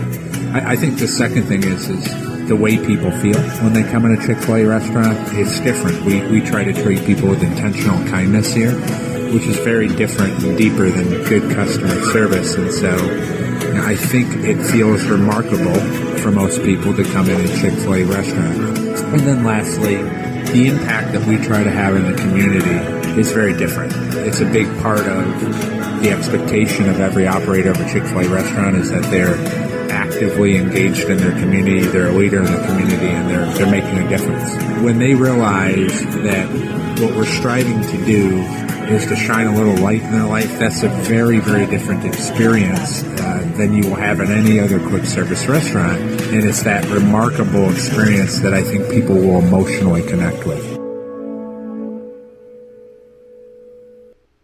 I'm George Townsend of Honda City with some good advice when buying a new car. The true cost of owning a new car is determined by the appraised value when you trade it. No vehicle appraises higher than a Honda. Next, look for low APRs and deep discounts. You also want low maintenance costs and great fuel economy. That's why my advice to you is to buy a new Honda. Looking pre-owned, visit our Honda Certified Used Car Center. Honda City, 7140 Henry Clay Boulevard, Liverpool, or HondaCity-CNY.com. It would be a pity if you don't shop at Honda City.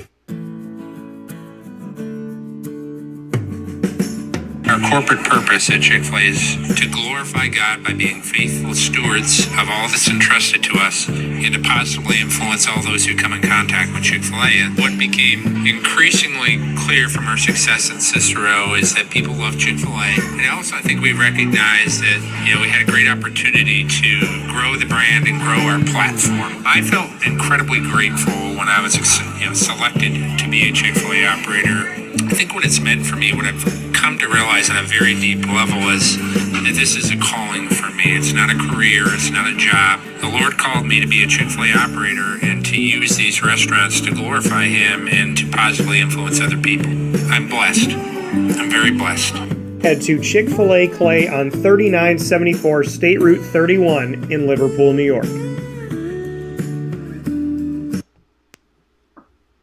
Welcome back here to Wake Up Call with Dan Tortora on wakeupcalldt.com, your one-stop sports shop where you're listening.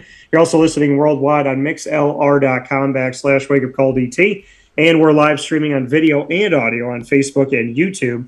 Pick up facebook.com/wakeupcalldt, shared on facebook.com/livenowdt, and on youtube.com/wakeupcalldt. Plenty of ways to listen every Monday through Friday from 9 a.m. to 11 a.m. Eastern Time worldwide. Doesn't matter where you are. We're always with you in your pocket, on your tablet, your iPad, your whatever you got, all your Androids as well as your desktop and your laptop. So we appreciate you being here with us. And I'm very happy in today's special to have Stephen Stilianos here with us, a Greek name, as we talked about off the air. Stephen coming to us from Lafayette. And Lafayette, where he was in the Patriot League. He is now a grad transfer in the portal that is looking to see his next home and where that's going to be. A lot of Division I FBS offers Division I A. So excited to have Stephen Stilianos here with us. Played quarterback in high school and is being looked at tight end. And I am honored to welcome him here to the show for the first time on Wake Up Call inside the Cafe Kubal studios. How are we doing, Steven? I'm doing great. Thanks for having me. Absolutely, man. And I'm excited because, the tight end position, I feel like it's such a deserving position to get love and recognition for the passing game as well as for the blocking game, but it doesn't get spoken about enough. I'm a huge fan of the tight end. I believe that the beginning of the end of the Dallas Cowboys just heights in NFL history was when Jay Novacek went away. And after Jay went, everybody, Moose Johnston, who went to Syracuse, and a bunch of guys after that went away. So I believe it started with him. I love the tight end position. Tony Gonzalez played for about 100 years in the NFL. You got Travis Kelce and a lot of great guys that have made their hay in Jacksonville history. Kyle Brady, by far the best. We know Gronk is doing his thing right now. So before we go anywhere, I want to take away the negative moniker that the tight end doesn't really have a big place, because I think the tight end, when you're good, has a huge part in history of very, very strong teams, high school, collegiately, and professionally as well.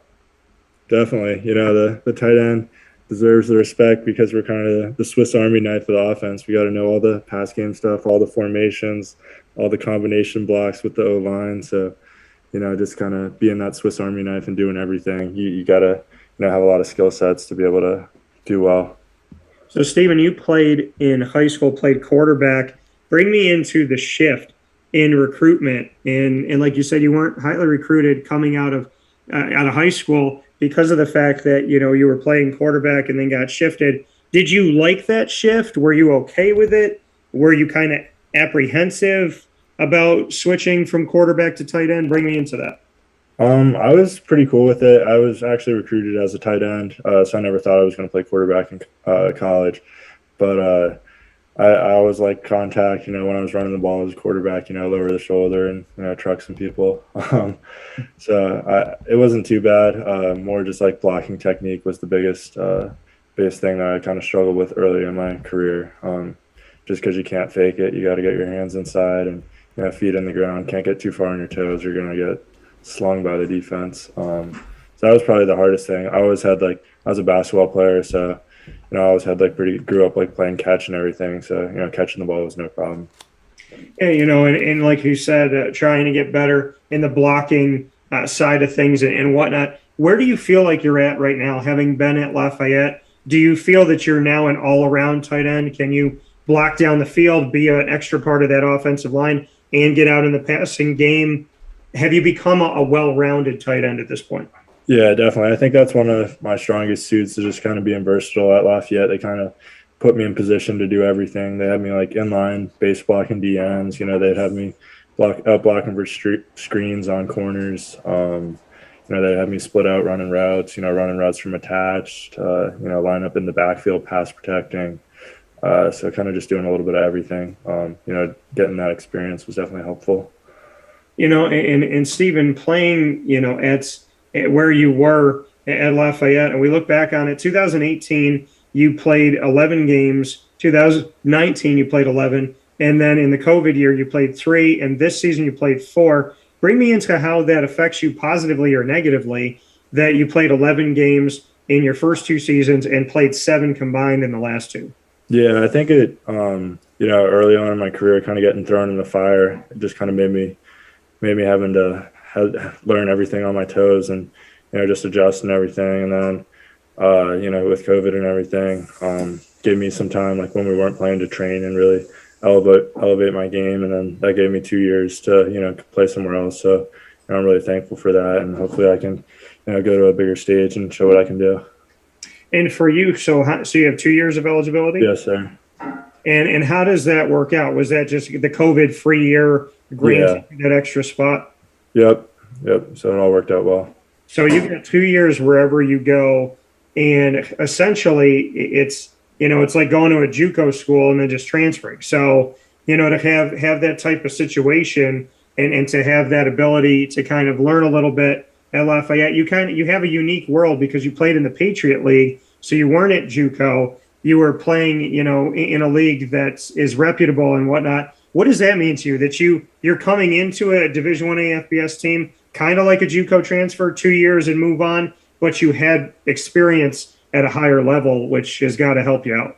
Yeah, no, it's been great, and especially with having Coach Garrett as my head coach all 4 years at Lafayette, it kind of exposed me to like an NFL offense, and my football IQ has really, gone up, and I've learned a ton through him and through our other coaches. So, they definitely, especially like with Coach Garrett's NFL background, prepared me to make this next step. And we look back on this back in 2020 in the COVID year. You had 9 receptions, 4 of them were touchdowns. So pretty much half of what you received were, for touchdowns. Just bring me into that and being a tight end that if you were in fantasy football, people would have liked you there. No doubt. Yeah. I mean, I definitely was open a lot more than those 9 times. Could have got the ball a little bit more, but we crafted up some trick. I think like 3 of them were like, one was a double pass that I caught, and then another one was like a fake screen and go. So a couple of them were just like, trick play design for me to, get a one-on-one matchup, and, hopefully I'm down with it, which I did. So yeah, I mean, it was really exciting. And, they came in critical times in the game when we needed points. So that was, helped us secure some victories. Speaking here with Steven Stilianos here on Wake Up Call with Dan Tortora inside of the Cafe Cubal studios, as he's a grad transfer with 2 years of eligibility. Let's go back to high school at Christ Church. What did you take away from your high school? What do you think were the best things that you felt were kind of tools in your toolbox that you can still use today from Christ Church? Yeah, definitely just being able to play. I kind of never left the field, so just being able to be like disciplined and like I played offense, defense, special teams, good condition, mental toughness, that sort of stuff. And that definitely just like having fun with football as well, realizing it's kind of an outlet from the school day and just like enjoying your time with your buddies and, having fun with it. Yeah, and seeing Haynes, Virginia show up on here. I've been down to Virginia. I've never been to Haynes. So Hayes, Virginia, what's so good about Hayes, Virginia? How would you describe that part of Virginia? I went on a road trip with my best friend, Evan, last year, and we had the opportunity to go through Virginia. We stopped in Richmond. We stopped at VCU for a little bit, and we're in some different parts of Virginia. But what's Hayes, Virginia like? It's pretty like it's actually like a super small town in Gloucester County, which is also pretty rural. It's coastal, so it's nice. There's a lot of like waterfront. It's pretty rural, but we're not far from like Williamsburg and Newport News. So that's where pretty much all the more of the action's going on with like shopping and things to do. So it's an easy drive to get there.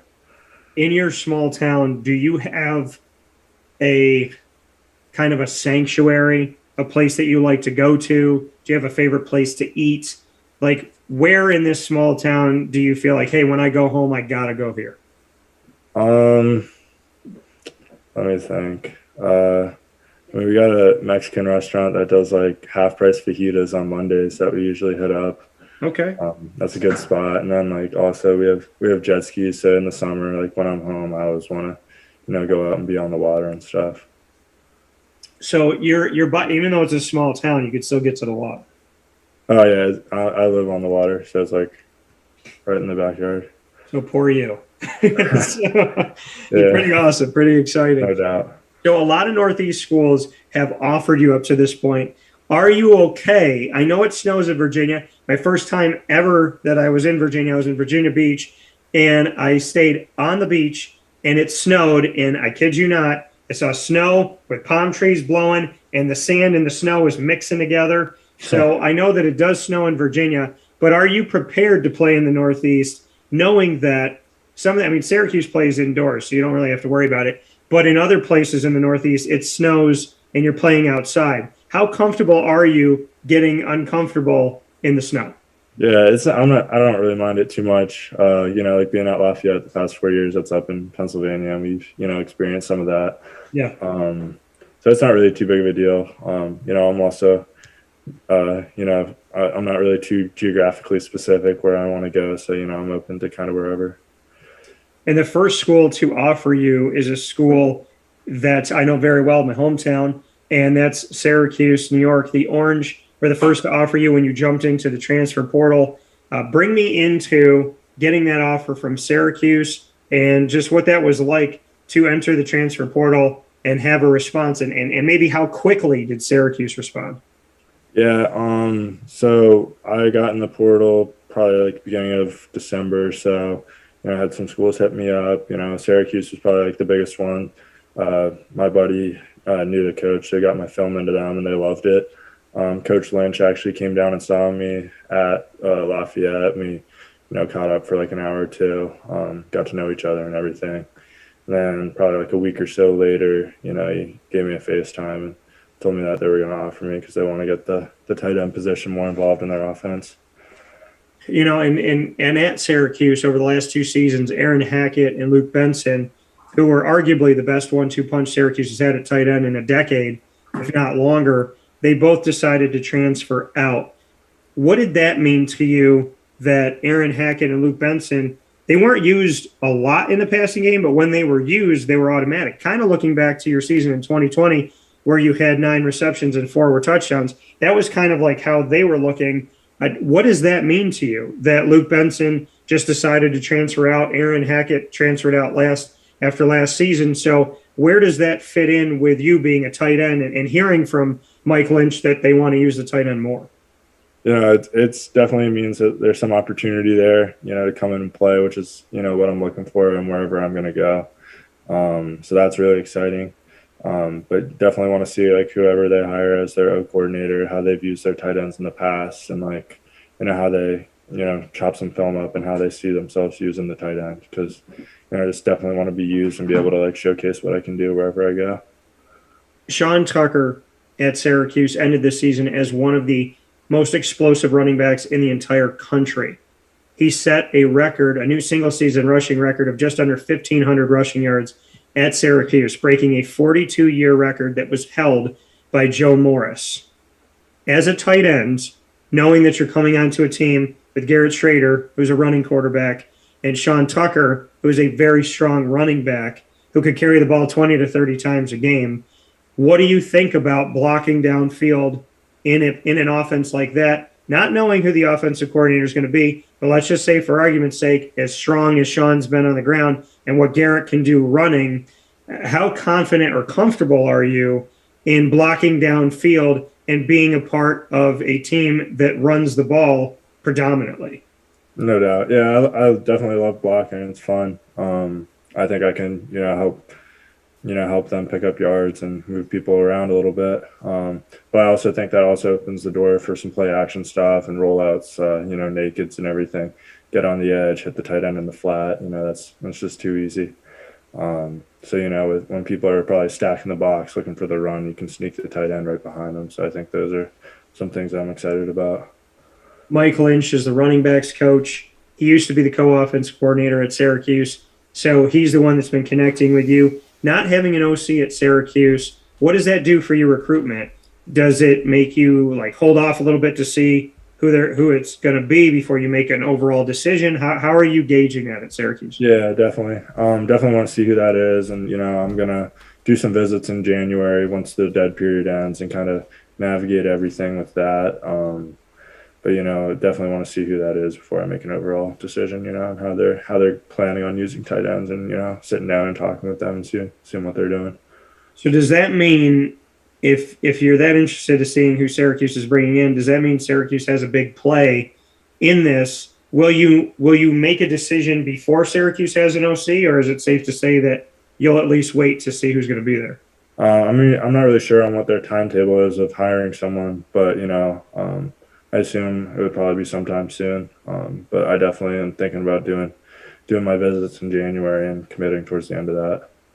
And so knowing that you got about a month here, was that a plan that you always had? Why did you choose to give yourself pretty much a month, a little over a month from now until the end of January? Why did you choose the end of January? Just kind of when the dead period falls, like it ends the 13th of January, so I can't really have any face-to-face contact with coaches or go tour facilities and stuff until then. And then FBS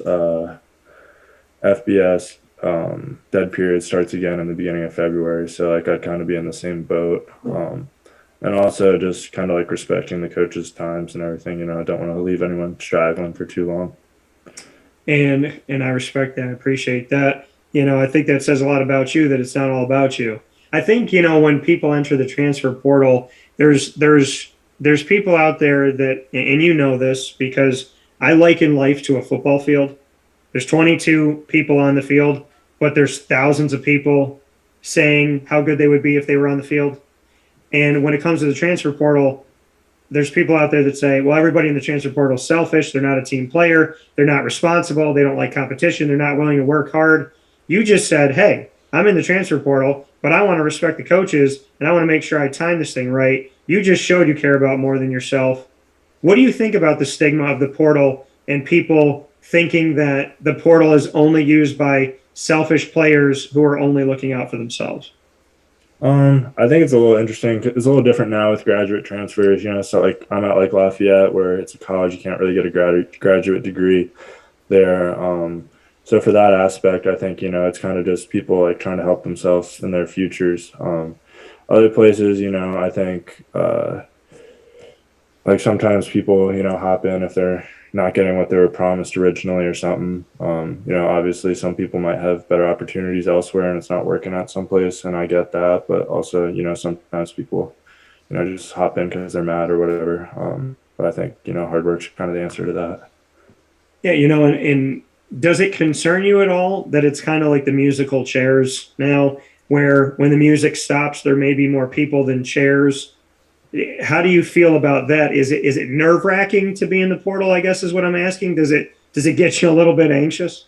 I mean, a little bit, but like thankfully I've been blessed with a lot of interest from places. So I mean, I definitely would probably be more anxious if I wasn't hearing from anyone and it'd been a couple weeks and I wasn't getting any love. But it was that first couple weeks after like the FBS season ended, it seemed like there was like 50 people entering a day, and it was getting pretty crazy. And I was like, dang, but thankfully it's been able to, my recruitment's been picking up and I'm blessed with a lot of options. So it's been great. And you said everything was in order. So Syracuse, the first to offer. The second, UConn, who just hired Jim Mora. Jim Mora, a former NFL coach and a former coach at UCLA. What do you think about Jim Mora and playing for a coach who has been in the Pac-12 and is now on the East Coast, as well as the fact has been in the NFL? A new coach at UConn and a coach with experience at the professional collegiate level means what to you? I mean, it's definitely really impressive. That name, holds significant weight, and he seems like a great guy. I've talked to him a few times, and I'm just excited to learn more about what they got going there. They kind of cleared house and bringing in a whole new staff, so they're really trying to rebuild and get that program back on its feet. And then we look at Rhode Island and where they are right now. Jim Fleming is there at Rhode Island and taking over this program and doing his thing and what he's been able to do up to this point. What are your thoughts on Jim Fleming as the head coach? He was named the 20th head coach in December of 2013. And so he has spent 8 years there taking over this Rhode Island program and trying to build it over almost a decade. How much do you know about Jim Fleming and how much do you know about Rhode Island? I just had a talk with their tight ends coach yesterday, and he was showing me some of their Coach Loftus, some of their things that they do with their tight ends and how they want to be in 12 personnel a lot, which is exciting.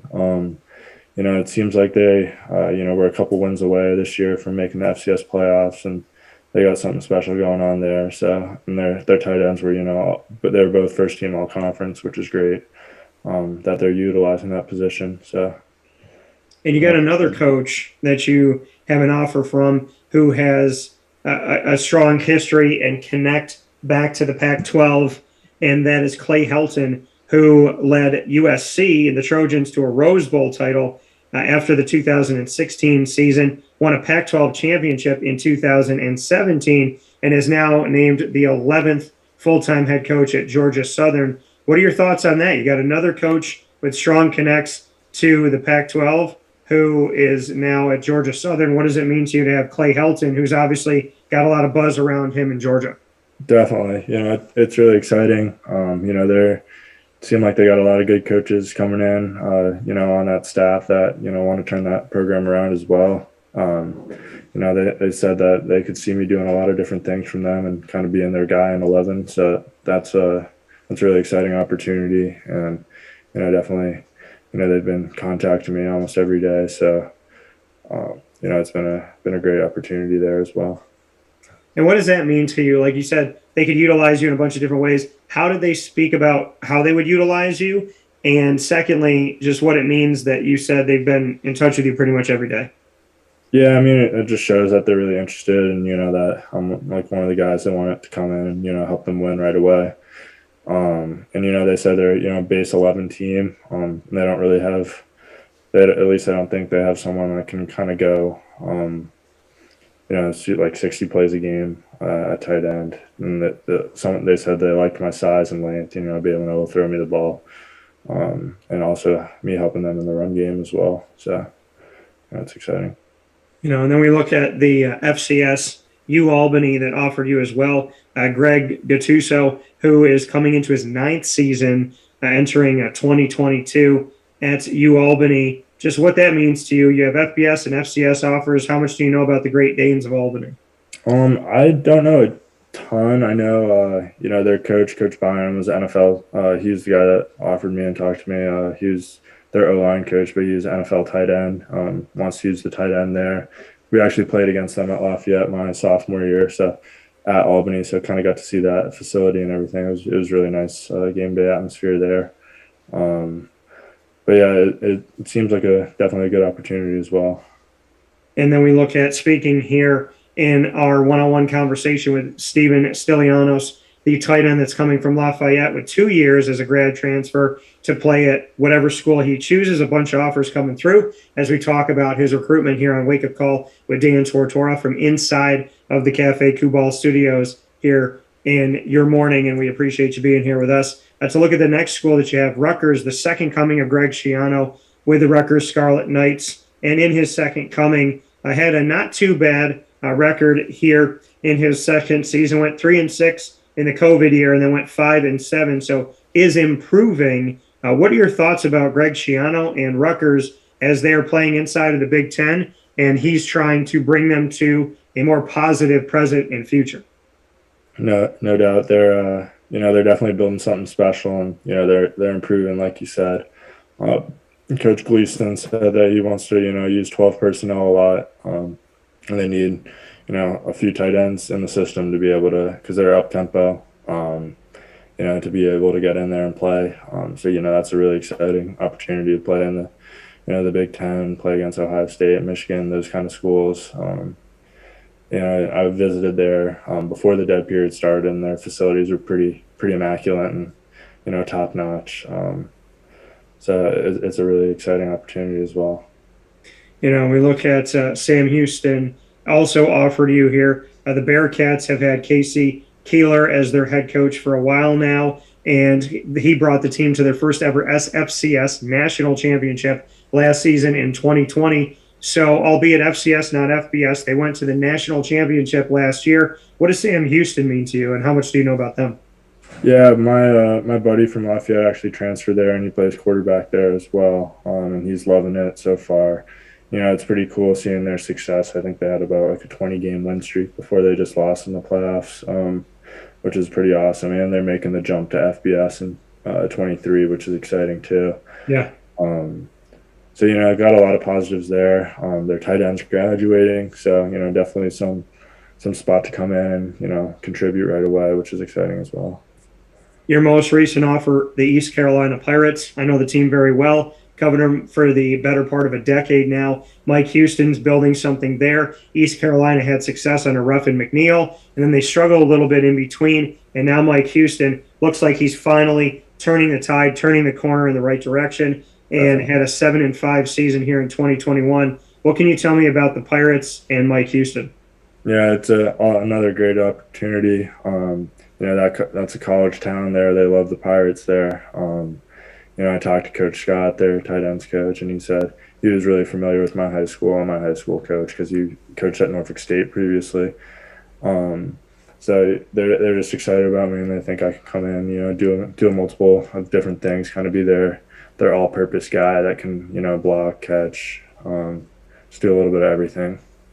So we look at this. I mean, there's a bunch of different conferences. There's FBS, there's FCS. You have a nice plethora, cornucopia variety. There's a lot of different ways to call it. But you got a nice, if you put it out on the kitchen table, a smorgasbord is another one that I could use here. You got a lot of different. I never knew that I could come up with 4 different ways to say it, but you got a lot on the table to look at on the menu. What does this menu look like to you?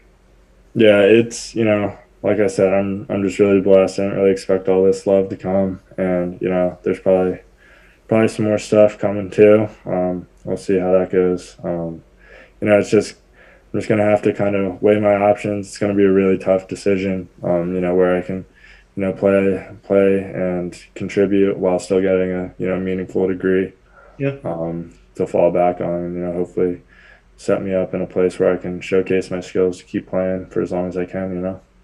How important is most recent success to you? Because you got some teams that we talked about that are going through coaching changes. We have some teams that have gone through adversity and are on the losing side of things. We have some teams that had adversity and are now on the winning side of things. How important is it for you to see stability in where you go and to see recent success? Yeah, I think it's important just because, staff change sucks. So if you go somewhere and they have a bad year next year, then the staff's gone. You don't really know what you're going to get in return. So I think that's pretty important, just weighing that along with the other variables that I just kind of said. It's just going to be definitely included in my decision. You said you're going to be visiting. Who are you trying to go to see? I'm not 100% sure. I think I'm going to go up to see Syracuse, probably see Rutgers. I just kind of gotta weigh my options, and it's a short period, so just being able to figure out when and where I'm going to be during those couple weeks, especially with classes starting back up and everything too. Just trying to navigate all that. So yeah, we'll see. Still kind of waiting a little bit longer to decide on visits, but yeah. And if you're going to make your decision in January and early enrollment is in January, can you find a way to get in early as a grad train? How does that work out, grad train? Yeah, I actually have to finish up my degree at Lafayette in the spring, so I'll be wherever I go, probably May or June, right after graduation. Okay, perfect. So you'll be ready there in the summer and there for fall ball. Exactly. So Steven Stilianos here with us. Steven, before I let you go, would love for the people to get to know you a little bit better. It's called Rapid Fire. And about you putting me on the hot seat and me putting you on the hot seat has nothing to do with football. It can at times if we want to jump into something, but it's 3 questions apiece, and it's literally the first thing on your mind. So I'm going to let you go first, and we're going to go back and forth. You can ask me anything, and I have to answer it, and the same goes for you. Okay, let me think of a couple questions first. Okay. All right, I'm good here. All right, first, I got your favorite NFL team. The Jacksonville Jaguars. They're killing me right now. That sucks. They're fighting with the Jets for the #1 pick. Cut and paste that from last year. I like Trevor Lawrence. I like James Robinson. I'm sad they didn't get Pat Freiermuth. I like Travis Etienne. Hopefully he could be healthy. It's just not working in the front office. They need to figure it out. They have brought in bad character coaches and bad character players. Whether they're talented or not is inconsequential because the locker room has been a virus, and they need to fix that. So I like that Shad Khan seems to be pretty transparent as the owner, but he's very eloquently spoken when he has to talk about something bad happening. I would like him to make better decisions so that the bad doesn't have to happen that he has to talk about. So I like the way he talks. I just wish that he could make better decisions. And I understand nothing's foolproof, but the Jaguars have made numerous bad decisions year by year. And that's telling me that there's an issue in how they're interviewing and maybe the questions that they're asking or the content of the character that they're looking for. Maybe they're not looking hard enough. Gotcha. So they need to fix that. My first question for you is, if a song could describe Steven Stilianos, what would it be? Oof. Jeez. That's kind of tough.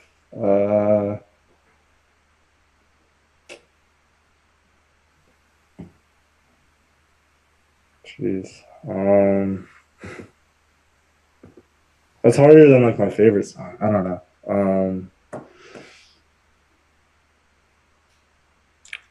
Maybe like I Love My Country, Florida Georgia Line. I don't know. Okay. I like it. I like country music. I don't know. I was trying to think of like something, but I like that. Yeah, I don't know. I like the USA, and I'm blessed to like grow up here and everything. So I think that's Yeah, I think a lot of people should understand that the right to complain in America was a right that was given to us by a lot of people who died. So I always tell people, you can complain, just remember that you live in a country where you're allowed to. So I definitely love this country as well. And I think we can get better. We can always get better. And I just would love for us to be more together. So I don't think anybody can fight me on that. Like, if I say, hey, let's all love each other and be nice to each other, if you're going to fight me on that, I'd prefer that you leave the country. So, for sure. What's your second one for me? Let's see. I got, Where Would You Want to See Me Go? Oh, man.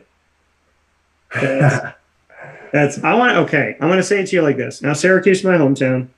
I've covered the Orange for 18 years of being a broadcaster. I've covered the Orange for 18 years. I started when I was 18.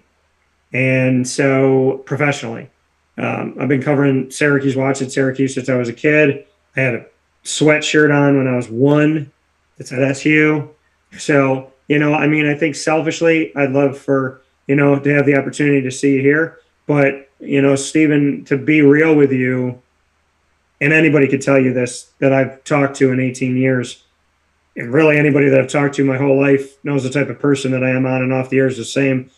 Wherever you go and whatever you do, I'm going to support you, because wherever you think you're going to have the best opportunity scholastically and athletically to further your career and to build a good life, I'm all about you being happy and building a foundation. So to be completely honest, it's not a political answer. Wherever you go, I'm going to cover you. Wherever you go, I'm going to answer your call. And wherever you go, I'm going to want you to succeed, and you're always going to have a place on the show.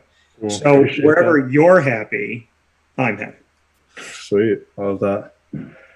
My second one for you is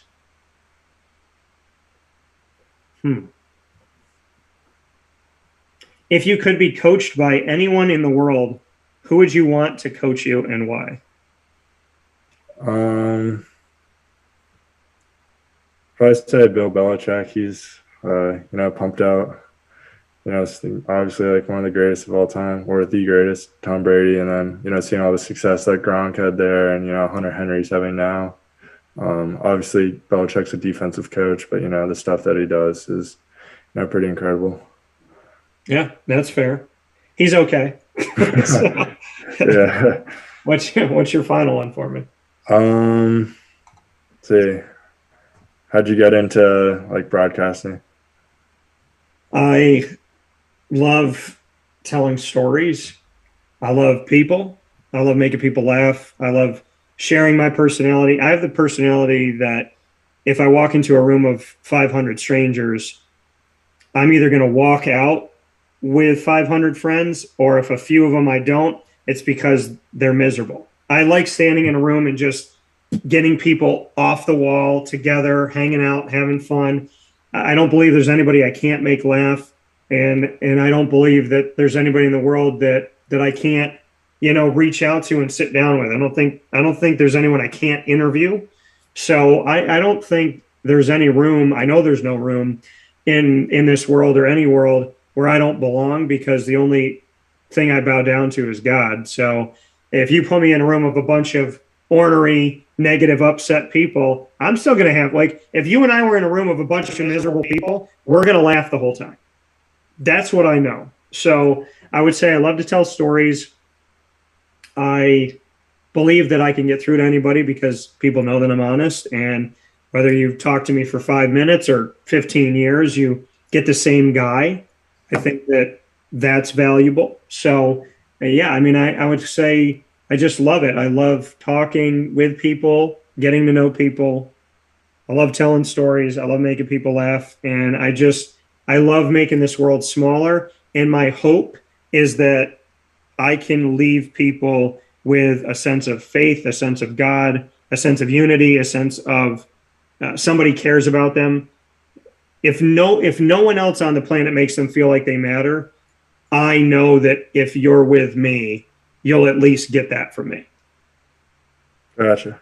That's awesome. My last one for you.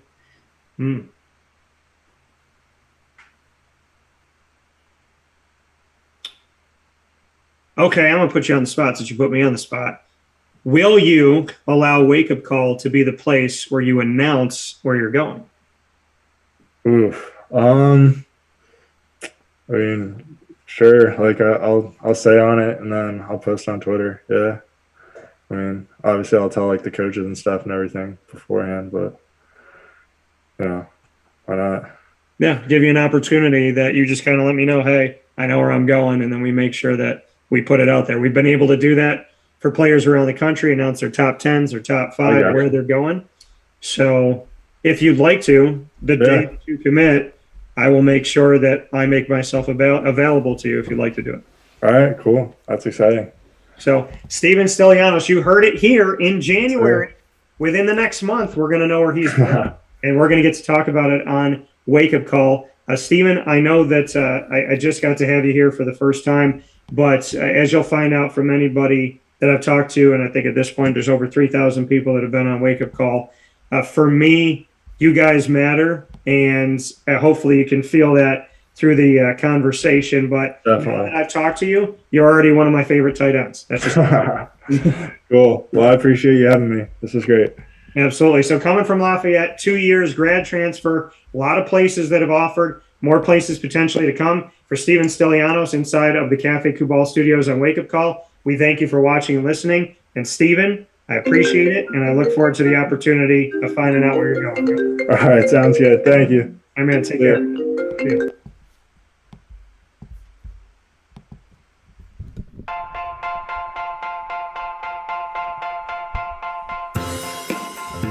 Cafe Kubal Mobile Cafe brings the cafe experience to you. We'll roll out to your neighborhood or office, ready to serve our locally crafted espresso bar to our loyal patrons. Inquire at cafekubal.com. Cafe Kubal, coffee for the soul.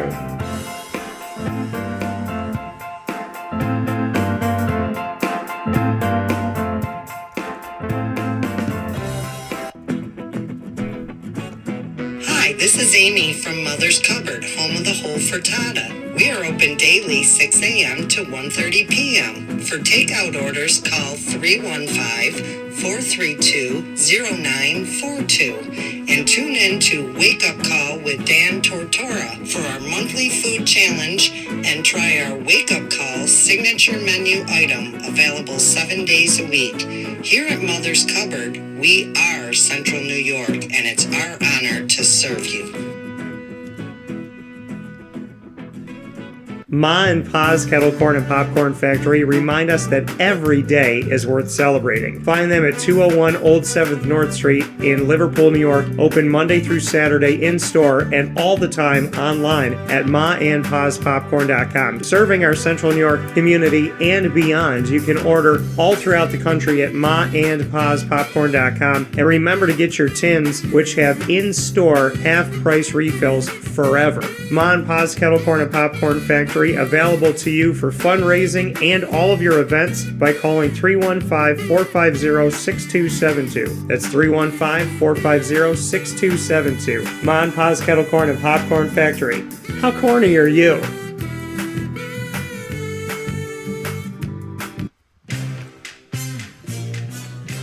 Here at Progressive Dental, we understand the importance of regular dental visits and preventive care. Cleanings and checkups are essential to good oral health. We have multiple locations in the Southern Tier, so come visit us in Binghamton, Enwell, Kirkwood, Montrose, and Norwich.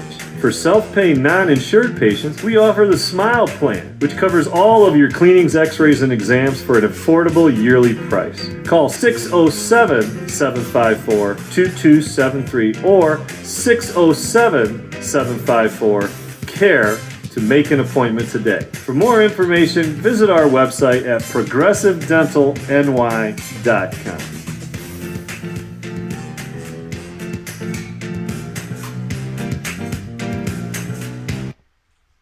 The Millhouse Market, located on 3790 New York 13 in Pulaski, New York, is worth the drive every time.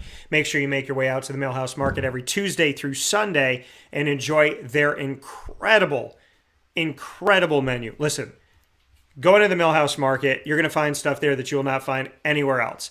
The concoctions, creations, just the sheer beauty of the mind of Rebecca Elford, who can take something that maybe we know, put a little spin on it, and make it into something truly remarkable.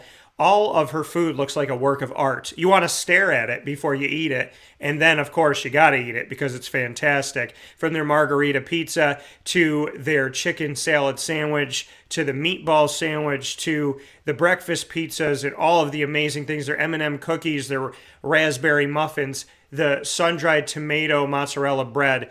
So many things at the Millhouse Market will make your mouth water, and those are just a few to get it started. Millhouse Market, 3790 New York 13 in Pulaski, New York. Head out there today for their general store, their drive-through window, as well as their indoor dining with a bistro menu that changes every single week, so you can try something new. The Millhouse Market, so many different places, all wrapped into one. Local, supporting local, and here for you. Head out to 3790 New York 13 in Pulaski, New York. Worth the drive every single time to the Millhouse Market. With that being said, here on Wake Up Call with Dan Tortora, where sports meets that thing called life, inside the Cafe Kubal Studios, I want to give a special thanks to all of our guests today in Ma and Pa's Popcorn.com's What's Poppin'. Papa Joe talked with us about the NFL playoffs, giving his predictions, which were 75% different than mine. 3 of our 4 different. So that'll be interesting to see this weekend in the quadruple header. Very excited for that. And talking about the Jacksonville Jaguars and the more important things in life, like taking your special someone out for a date, for some music, some dinner, and maybe some dancing. Awesome stuff. The LeMoyne Dolphins, a big thanks to head coach Nate Champion, as well as Isaiah Elmore and Nino Hernandez and Luke Sutherland following their victory to get above 500 in the NE10 and having that victory here at home at Ted Grant Court, which I was so blessed to be at last night. And Steven Stilianos, who has plenty of offers and plenty of opportunities as a transfer tight end out of Lafayette College with 2 years of eligibility there for him. And of course, since our conversation, Syracuse has hired an offensive coordinator, and so he can move forward from there with some visits he's planning on doing here in January. So, with that being said, I want to let you all know to head to Wake Up Call with Dan Tortora. Listen live every Monday through Friday from 9 a.m. to 11 a.m. Eastern Time on YouTube, Facebook, and MixLR.com. They're all /Wake Up Call DT, so to keep it simple for you. And, of course, you can find us on wakeupcalldt.com as well. So make sure that you do that, and I very much would appreciate you being a part of that and listening to our show and watching our show every Monday through Friday from 9 a.m. to 11 a.m. Eastern Time. On the archives, you'll be able to find Wake Up Call with Dan Tortora all throughout TuneIn, Stitcher, Spotify, MixLR, YouTube, iTunes and Apple Podcasts, iHeartRadio, Podbean, and more. All you have to do on any one of these channels is search Wake Up Call with Dan Tortora, or one word, Wake Up Call DT, and you'll find all of our archive. Podbean itself, over 1,500 episodes. YouTube, thousands of videos. So make sure you go onto these channels today and subscribe and bookmark Wake Up Call with Dan Tortora. A big thanks to our Central and Upstate New York partners, Cafe Kubal, Carvel DeWitt, the Wildcat Sports. You know what? Let me go down the line and tell you what I love about each one. Cafe Kubal, fantastic chai, awesome food, just chocolate chip banana bread, good for any day. Carvel DeWitt, I have my own sundae and shake there, the Orange Dream, which is my spin on an orange creamsicle as a shake or a sundae form. Love Carvel. Big, huge fan of all their Carvel ice cream cakes. I love so many things at Carvel, it's ridiculous. So I will say the ice cream cake, and I will say my Orange Dream. Go out and try it today. The Wildcat Sports Pub, huge fan of their fried dough. I don't think there's any better fried dough in the city. So big ups to Wildcat for the fried dough. Huge fan of the Kama fries. And you got to go there to find out what those are. They're curled a certain way. And awesome Wildcat sauce on their wings, on their boneless wings. Ma and Pa's Kettle Corn and Popcorn Factory. Big, huge fan of the sweet heat flavor. Love the old-fashioned caramel corn, like my G-Mama. And I love their chocolate-covered Oreos. I love their chocolate-dipped pretzels. I am a big fan of their lemonade. They have so many great things at Ma and Pa's. And you can order anywhere in the country at Ma and pazpopcorn.com and get your popcorn ready wherever you live. So if you're outside of central and upstate New York, you can still enjoy all the things we get to enjoy on 201 Old 7th North Street in Liverpool, New York. Progressive Dental, love what they do there. Love that they care about each patient. Love that they take the time. Love that Sonny Spira and his staff seem to know each other, like each other, work together, and be a family and not just an office, not just a business, but to go beyond that and really to be like, your family dental office, right around the corner. And that feeling that, like, I don't know, it has that feeling of my grandfather's growing up, that Sonny's carried on that whole, like, hey, we're here for you if you need us. And I love that. Avicoli and everything we get to do there. Avicoli's, huge fan of their margarita pizza. Love their veal parmesan. None better in the community. I like their antipasto. So many great things at Avicoli's. Canine Camp Dog Daycare and Canine Campground Dog Boarding. They treat Lily well. Enough said.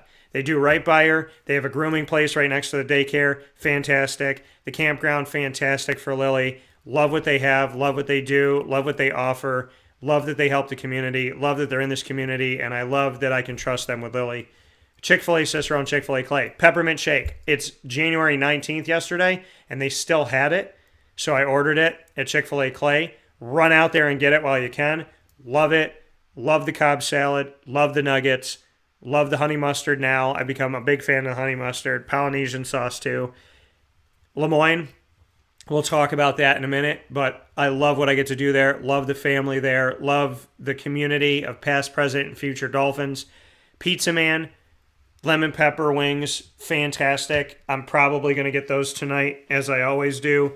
Extra crispy, love it there. Love everything that they offer there. Their antipasta is fantastic as well. It's different, unique, love it. The wings are probably my favorite thing I get at Pizza Man. Millhouse Market, the chicken salad sandwich, the breakfast pizza that I always get there with the honey. And what is it? It's like, it's honey, it's pear, it's egg, it's bacon. Oh my gosh, it's amazing. All of their desserts there. The sun-dried tomato, mozzarella bread, fantastical. The margarita pizza looks like a mosaic design. It's incredible. So many great things there. I can't choose a favorite. I always think I have one and then I change my mind. So love everything that they do there. Victory Sports Medicine and Orthopedics. They've treated me for almost a decade now. They've helped me with my knee injury to get back on my feet, to feel better. They've been very careful with me, and they've spent years trying to walk me through it. I love how Dr. Mark Petropoli cares about his patients. He talks to you. He doesn't treat you like a number. He doesn't treat you like he doesn't care. He's not in and out. He's actually spending time talking with you and getting to know you and helping you to understand. He's just a different doctor. He's a doctor that I think everybody should aspire to be.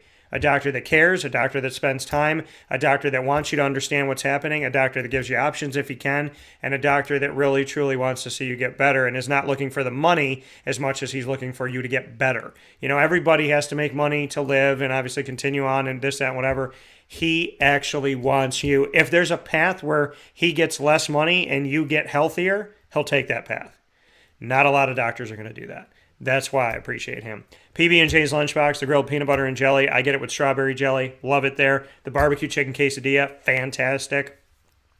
So many things we get to do at PB&J's Lunchbox. I love it. I've loved everything I've had there. But I'm a really big fan of the award-winning grilled peanut butter and jelly, and I love their barbecue chicken quesadillas. Mother's Cupboard. What can I say? Nobody knows how to make chicken and waffles up north. We made chicken and waffles there. It's my special. You can order it any day of the week.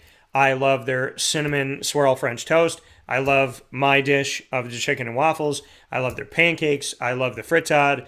There's so many things there are so very good, and a big fan of their burgers as well. So a big shout out to all of them. And Wake Up Call with Dan Tortora is also a proud multimedia marketing partner of your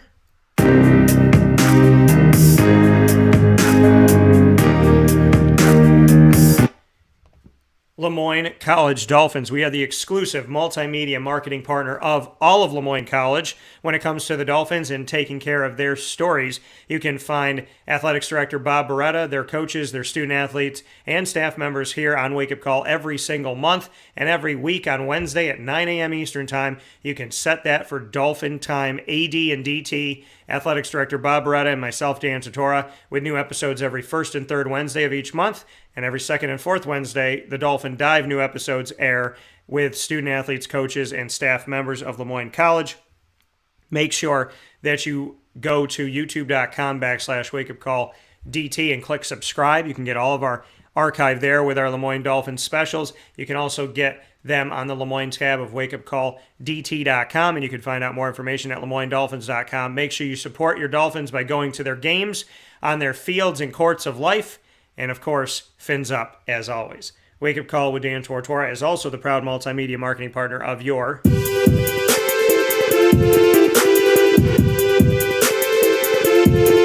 Marywood University Pacers. It is Pacer Pride every single week on Wake Up Call. Rounding out the show on Fridays, we have our Pacer Pride specials exclusively here on Wake Up Call with Dan Tortora. Unprecedented coverage that you get here on Wake Up Call with our multimedia exclusive marketing partnership with Marywood University and your Pacers. Executive Director of Athletics, Pat Murphy, student athletes and coaches join us throughout the months here on Wake Up Call with Dan Tortora. You can check out our archive on youtube.com/wakeupcalldt. Click subscribe. And, of course, subscribing to wakeupcalldt.com and clicking on the Marywood tab there. You can always get more information at MarywoodPacers.com and support them on the courts and fields of life in Scranton, Pennsylvania. So, with that being said, I thank you for watching and listening to Wake Up Call with Dan Tortora. Have a terrific and blessed day. And find us on Facebook at WakeUpCallDT, the Twitter at CallDT, and Instagram at WakeUpCall_DT, 24/7 on YouTube.com/WakeUpCallDT, as well as on WakeUpCallDT.com, where everything is, videos, articles, past shows, everything. Central New York tab to learn more about all of our companies we're proud to work with in Central and Upstate New York. You have links to Marywood University and to LeMoyne College, and videos from my time with Nick Saban, as well as Alabama and Georgia in general, inside of the college football playoff, Luke Fickell in Cincinnati in the college football playoff, my interviews for the finale for the Jacksonville Jaguars, as well as my time Tortora Squared with my cousin Fran, who's going to play for one of the top women's lacrosse teams in the nation in D1 with Stony Brook, and so much more. So check all of that out. Stay connected with Wake Up Call. It's free. It's easy. Support our Central and Upstate New York businesses. Look into LeMoyne and Marywood University for places to go. And always be yourself. God bless. No stress. Do your best. We'll TGIF together tomorrow with a trio of segments you're only going to find here. The Annoying Moment of the Week, proudly presented by Carvel DeWitt. Lead, which stands for Learn, Evolve, Ad-Lib, and Deliver, proudly presented by Chick-fil-A Cicero and Chick-fil-A Clay. The top dog of the week will be announced by Canine Campground and Canine Camp Dog Daycare. We'll have another Pacer Pride special this week with Miss Jen Carlton of the Marywood University women's basketball team, and maybe something else. So, stay tuned with us. God bless you all. I'll talk with you soon. Have a fantastic day. I never know how to bid you adieu, so I'll tell you this. You don't have to have this be your last wake-up call fix of the day. We will see you tonight at Pizza Man, 50 Oswego Street, Baldwinsville, New York, 6 p.m., previewing Bills-Chiefs with the Beeville Bills Backers Group President, Jeff Cook. Jeff and I on stage, Bills fans all around, awesome drinks, awesome food, awesome time with you. We'll see you at Pizza Man tonight at 6 p.m. here on January 20th. And take care and God bless.